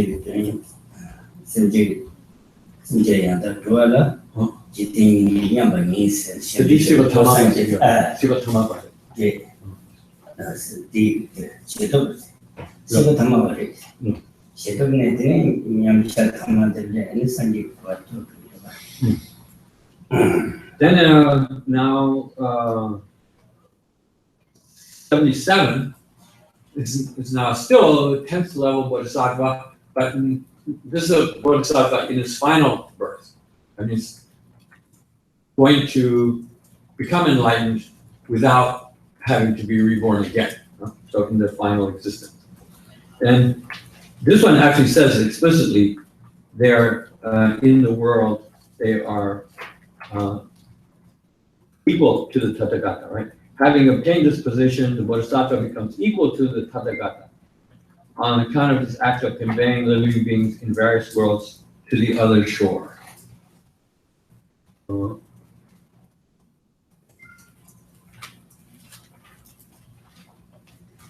Yeah.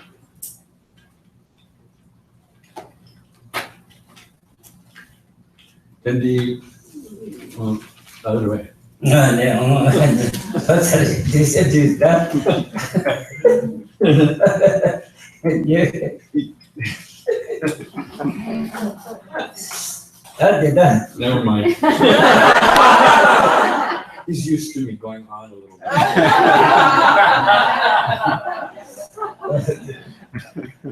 That matter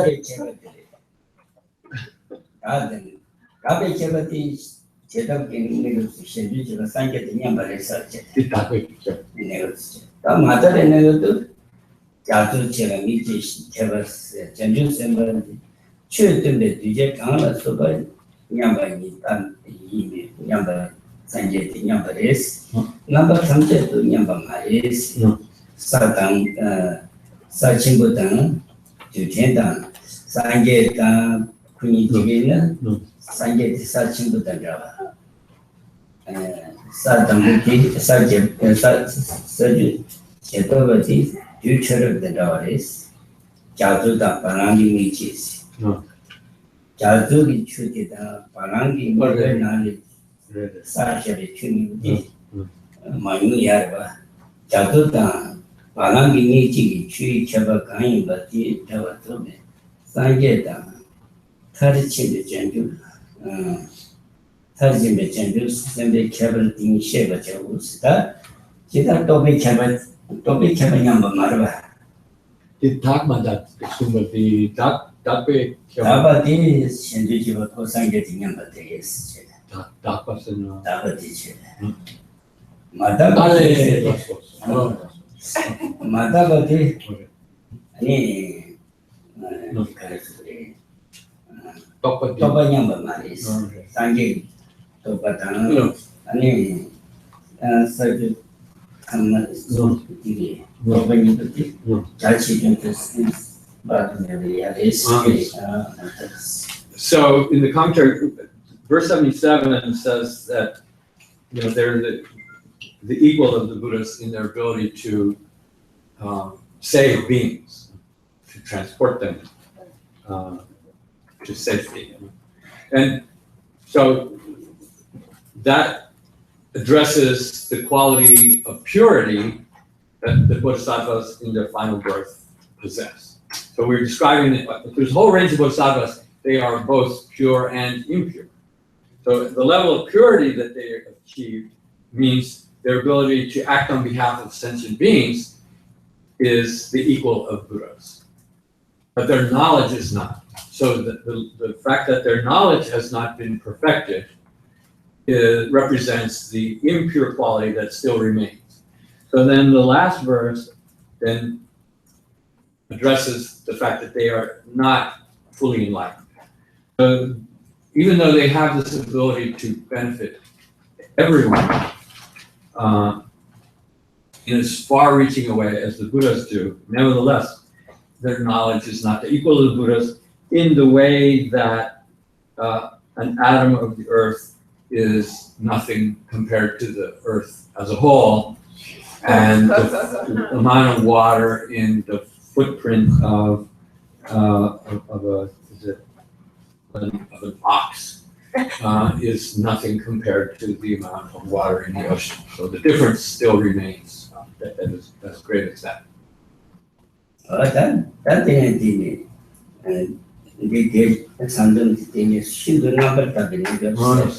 So these series of verses are describing the second stage, right? The stage of the Arya Bodhisattva, which is still not completely pure, but possesses purity.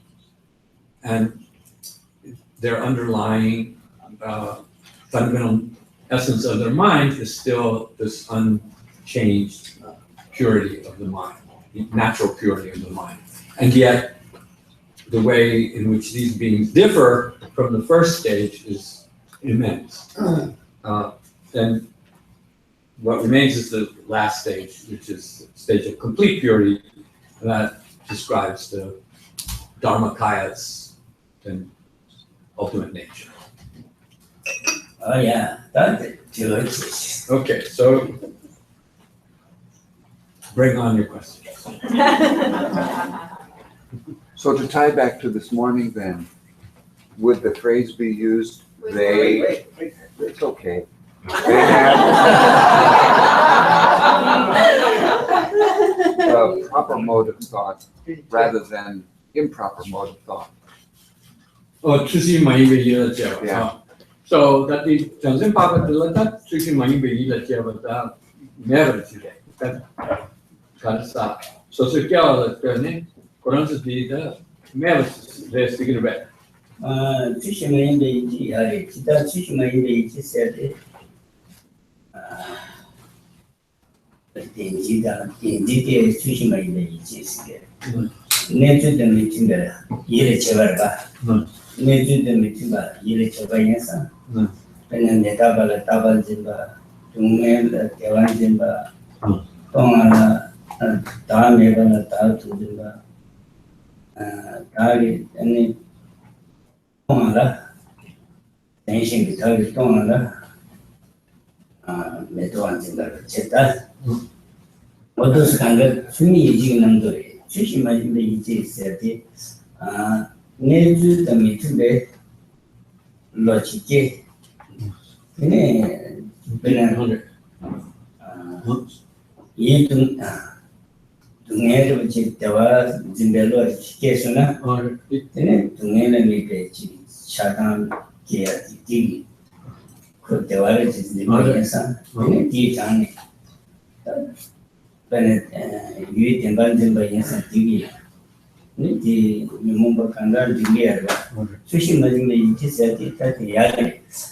사실 다들 비교를 제대로 되겠어. 다 사게바 무슨게 엔진을 좋아하지.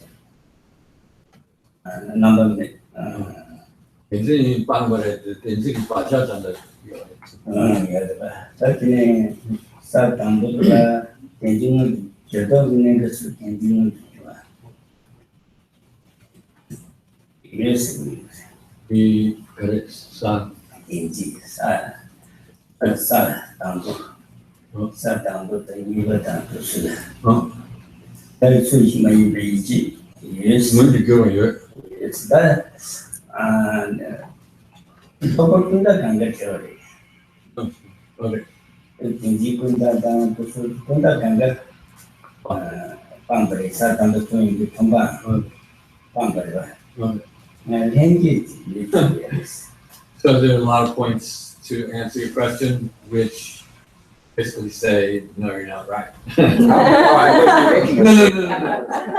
No, but you suggested that, Yes. right, okay, so given that the improper mode of thought was qualifying the ordinary non-Arya person, so then does that mean that that mode of thought was not present for the Bodhisattva Aryas? And the answer to that is no, it's not true, that's not present. So Rinpoche made a lot of points. First one was that improper manner of thinking or improper way of bringing to mind an object of thought, the Ayanisho Manaskara, right? Tulishin Mayimbe Yila Jewa, then it means it means a tendency to form a thought which does not comport with reality. Does not comport with the way things are.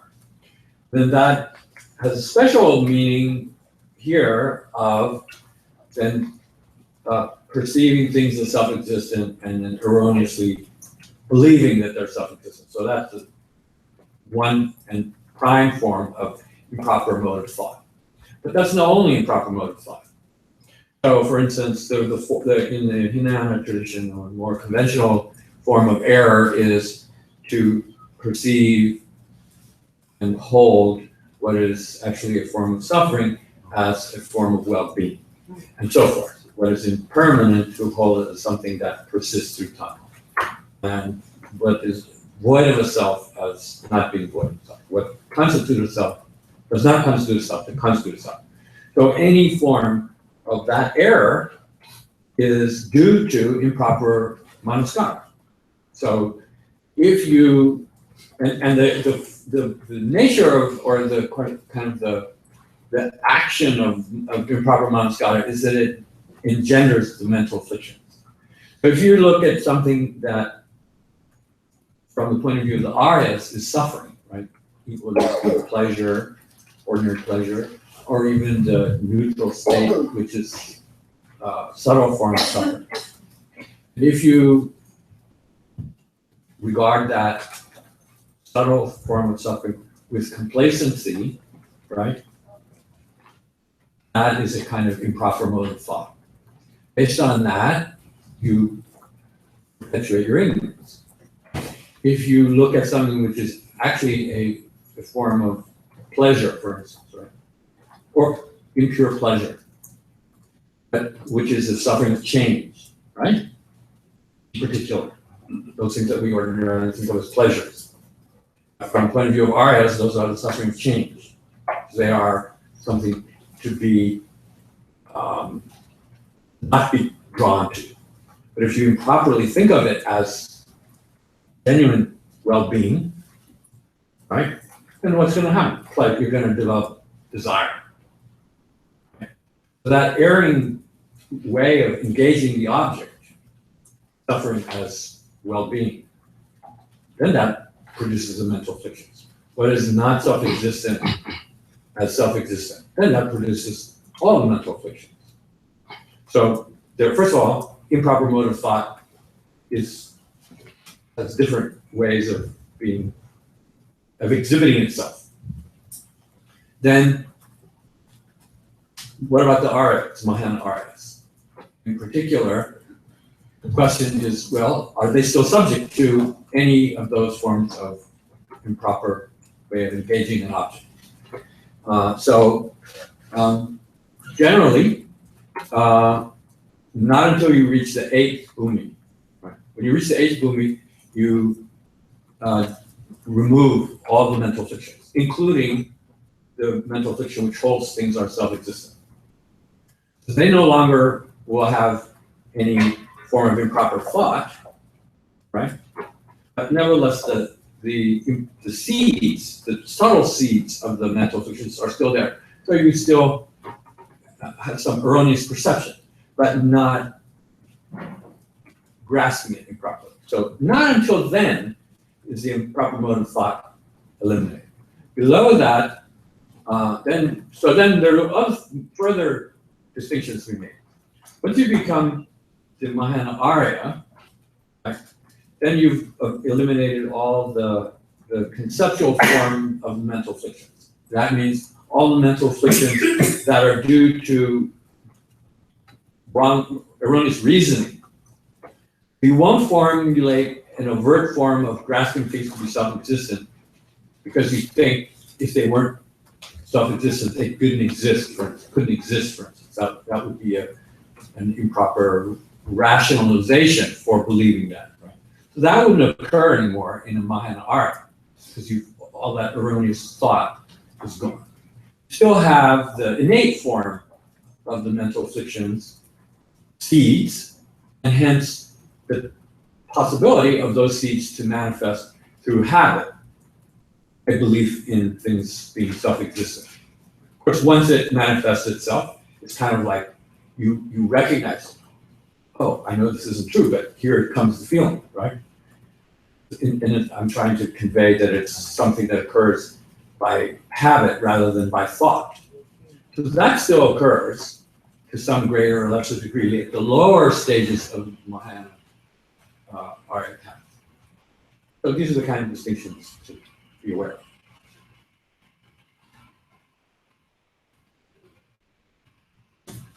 So my question is, what do you mean by 8th grade Bodhisattva? Does that mean that the person have to be already accomplished the 8th grade? 8th grade, yeah.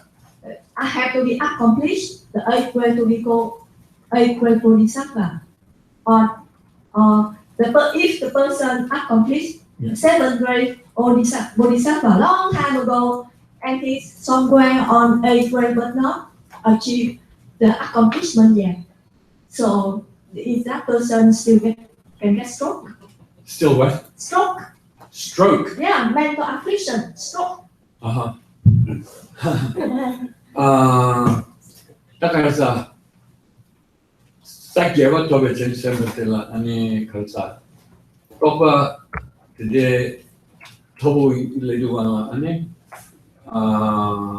kasi kita mendas kasi ini sa gewa ngelia di sa gewa matop enegam dela sa gewa mare sigro sa gewa di ale di tokba nakarsa chim dokor sal di yende gaga yewa shisha se tender marimba di ngelia jansen papa inayang teni gyumed de bana rip poba de gyumed de oxygir vesi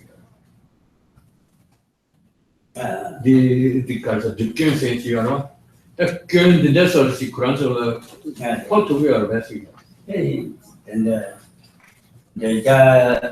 the do collectors, the changing number 10. Other things is any number 10 the error. Something coverage here today. Number 10 here. So in the beginning, it was said that when you reach the Arya stage, even the first Arya stage, then you have abandoned old age. You have abandoned sickness. Strokes are kind of sickness, right? And you have abandoned samsara death, right? But nevertheless, then in those verses, it says, even though they've abandoned those samsara qualities, for the sake of sentient beings, they will take on, they will show those qualities. If it is beneficial for a sentient being, then possible for them to look as if they are having a stroke, but not stroke the way ordinary samsara person experiences stroke. That can happen. So But that's not ordinary sickness, right? So the sickness. That's like faking the sickness, right? Oh no, I don't agree. You know, Oh, you don't agree. medically, he can get stroke, but mentally he don't feel suffer because I get that stroke. What do you mean?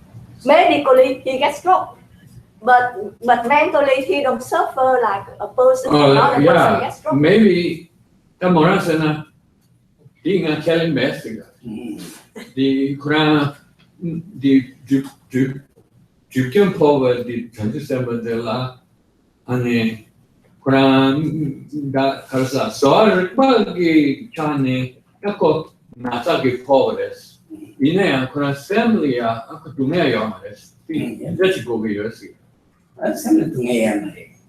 but that's true. They will not experience mentally any suffering.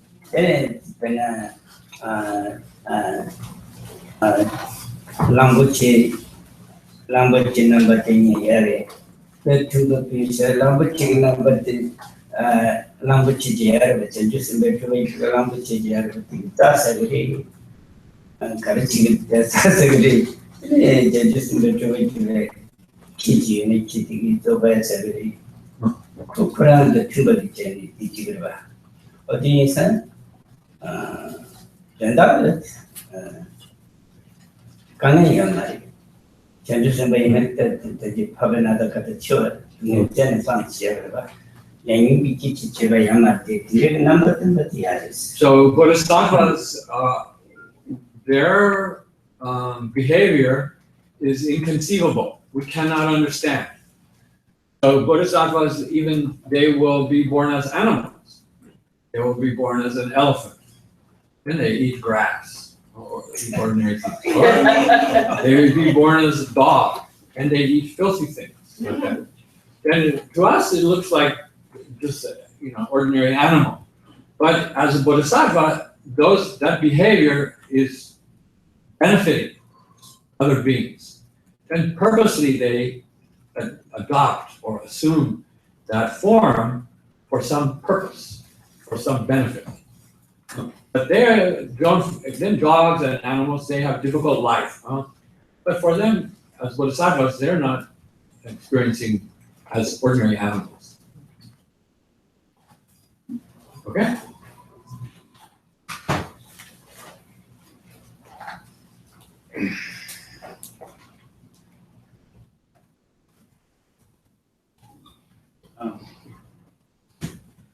I have a question about Buddha nature, and I don't know if it's relevant or even will make sense, but it's like when you talk about in Buddhist cosmology of the human form, there are locations of, like knots and channels and all sorts of elements of that.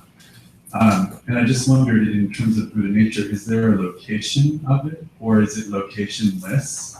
And if so, what are the implications of that?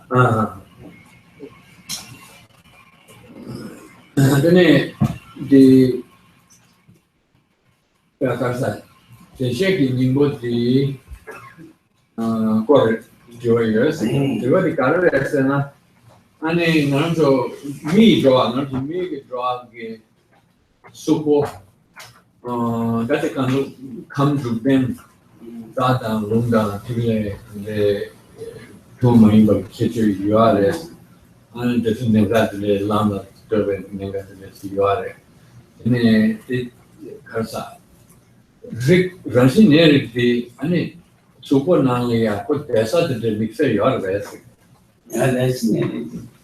에서디 생기 중이 생기 야리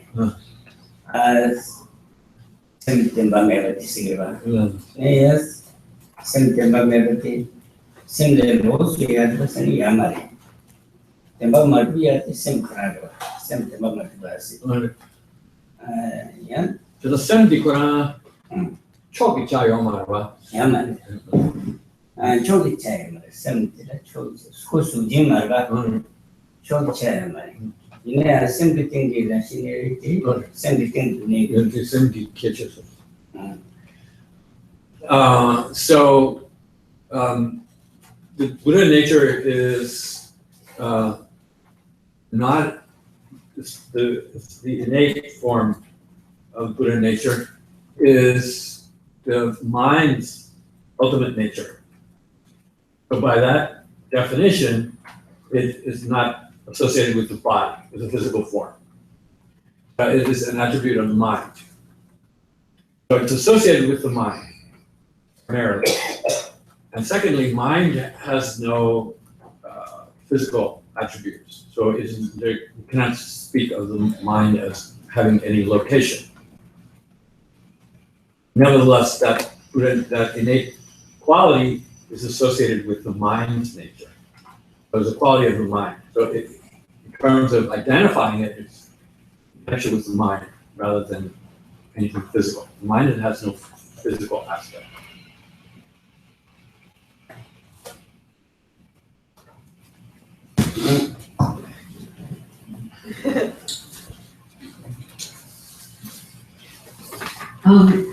This is referring back to my question this morning. We were talking about this. Refresh my memory. About the super knowledge of Buddhists that it enables them to serve or to understand their disciples. Yeah. So Rinpoche now just said Yeah. that eight Bhumi Bodhisattvas have essentially that same. Oh, what? The eight Bhumi Oh, yeah, okay. Bodhisattvas have essentially that same ability, that it's very similar, it seems like. This knowledge, is that, did I understand that? The knowledge of those supernormal wisdoms? Yes. So my question is, if that is true, that it's essentially the same as the Buddhists, what is this? What is the knowledge that the Buddhists have that goes so far beyond that? Oh, yeah. Well, I think there's. Okay, I'll ask the question and I'll step back.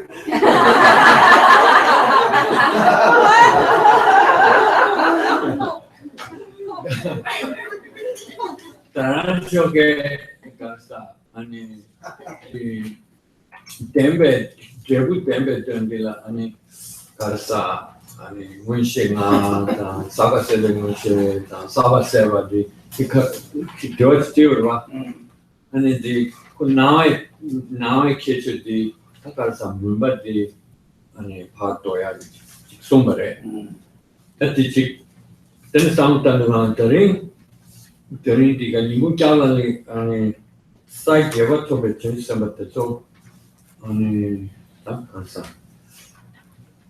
Get him out the Mamusunas. Then just a Koranzo the Mushit so you have so to do.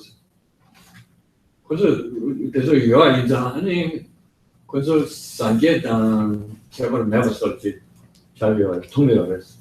근데 이 고란적 문시 때도 유아이나 상계부터 전성 문시 때도 유아나 사바도 담문아디 유아나 아니 고란적 다 상계 똑같이 근데 진짜 shumadila 아니 그래서 mikbe 주당 약속이 켜봤다는 아니 그래서 사이트도 like you could show the cover. 가르쳐는 저기가 됐어. 네. 응시 당분간이 치료가래. 남발에 그런나래.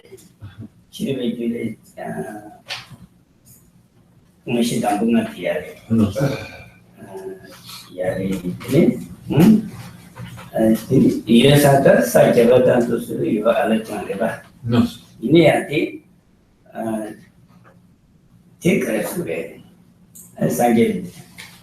sanggil tidak ada yang dia keresure.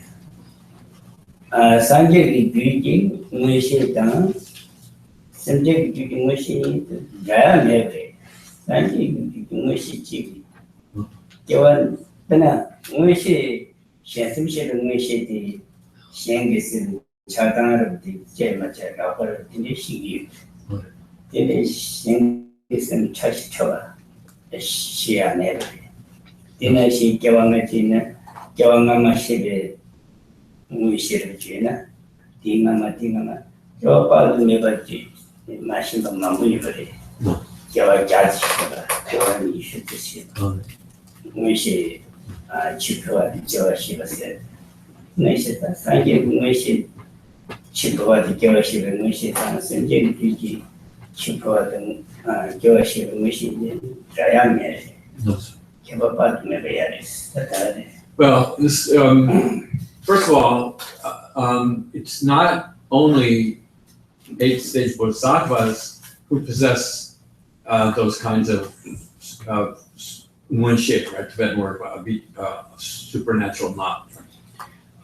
In fact, also, there's a reason why there are 6 forms of that knowledge. There's a reason why 5 were separated out. If you think of it, and if you look at what the 6th one says, there's a reason for that.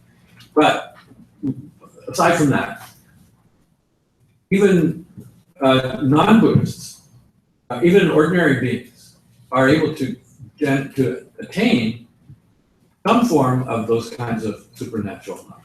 They can achieve one-pointed concentration and recall their own lives, recall the lives of former lives of others. They can have direct awareness of rough states of mind that other persons have. So needless to say, the Aryas of the 8th stage possess that and more. But these forms of knowledge have a great range to them. So one can have some ability to apply those kinds of, sometimes called clairvoyance or extraordinary knowledge. But certainly for non-Aryas, it's going to be limited to only certain aspects of another person's mind, or maybe few of one's own previous lives, or another person's lives, but not unlimited knowledge of past lives, or whatever, all the subtlety of the person's mind could be. So, I mean, the basic answer is that those kinds of knowledge in a Buddha are incomparable. You cannot say that other beings have them in a form that is in any way the same as the way Buddhas have them. Those particular knowledges, right? In the verses, I'm just talking about other qualities, such as able to benefit beings and yeah.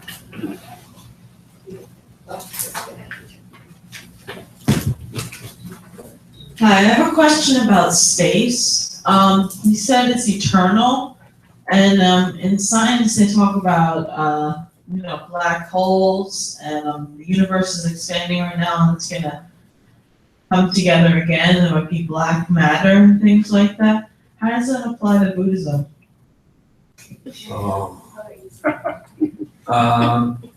I mean, that's a reasonable question. Yeah. I'm not sure that I would be able to convey. First of all, I'm not sure that I understand, astrophysics or whatever. Well, that is. it's that, Well, look, please. okay, Even if you explained it to me right now, then I'm not sure how long it would take to have a discussion to try to convey that point to Khensur and then have him sort of respond to it. I don't mean to, dismiss your question. I'm just not sure that it's something that would be easy to address, if you'll allow me to say that.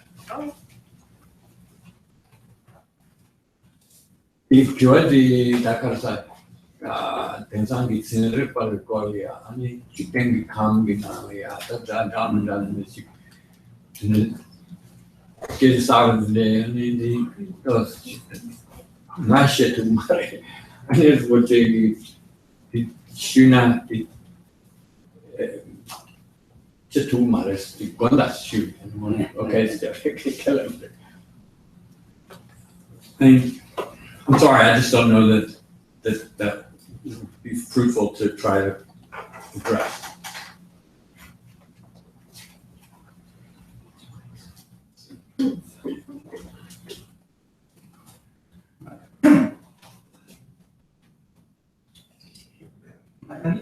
My understanding of the previous question about the super knowledges, opportunities, what's the difference between a Buddha and a sense level?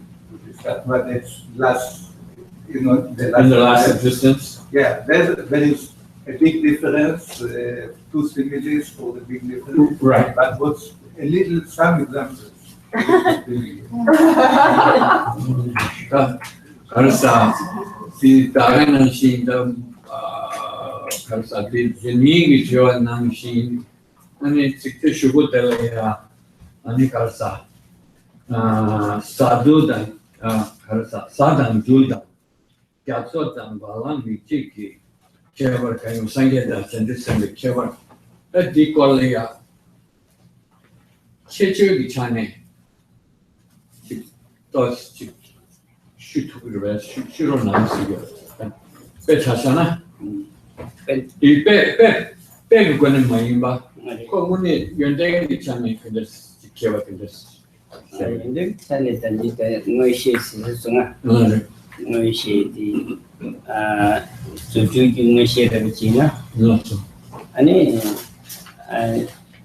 Sangi to do Nishita, Sangi to do Nishita,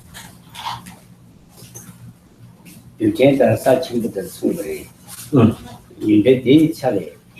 Sangi need to do Nishiti, in the part never did. Sangi to do Nishiti to do it, how we are it. To do it, to do the Shah to do Kanga Haku. Some standing to do initiative to do hunger, to do the two, to do more, and to do the two kind of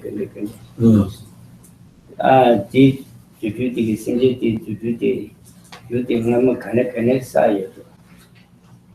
I did touch taught hungry. I mean, to do the Sanjay to do initiative, Tangi. Simply to do initiative, to do Shindia, to do Chakuria, at the end to do favorite thing. Shingi initiative, and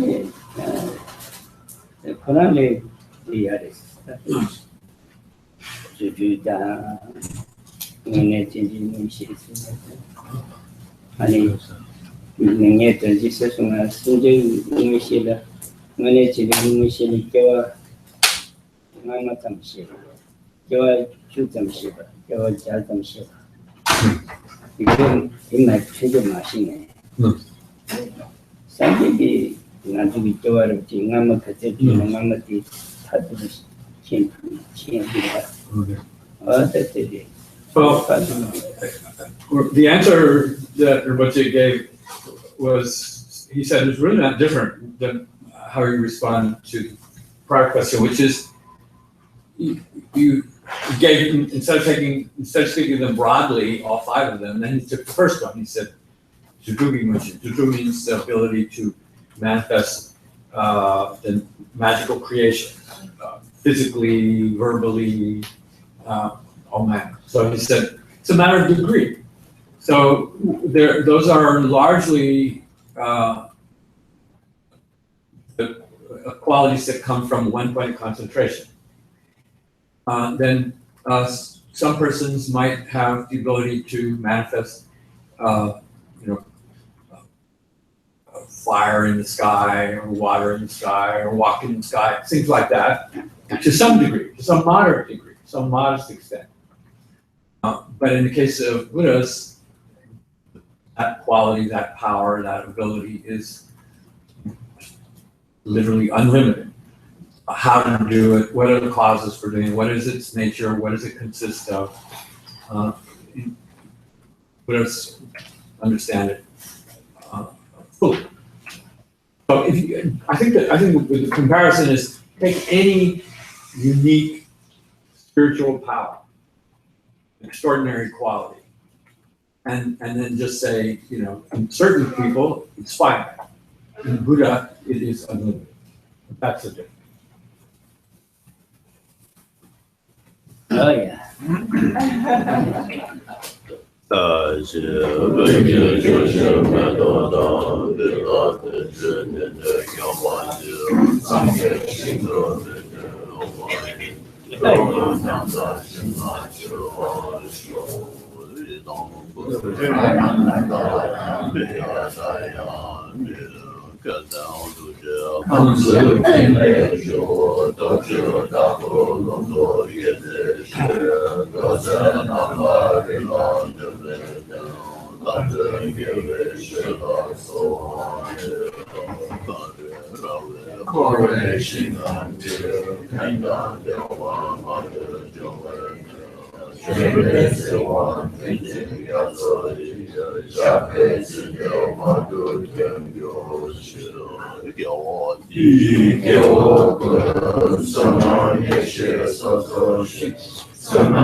Elbow.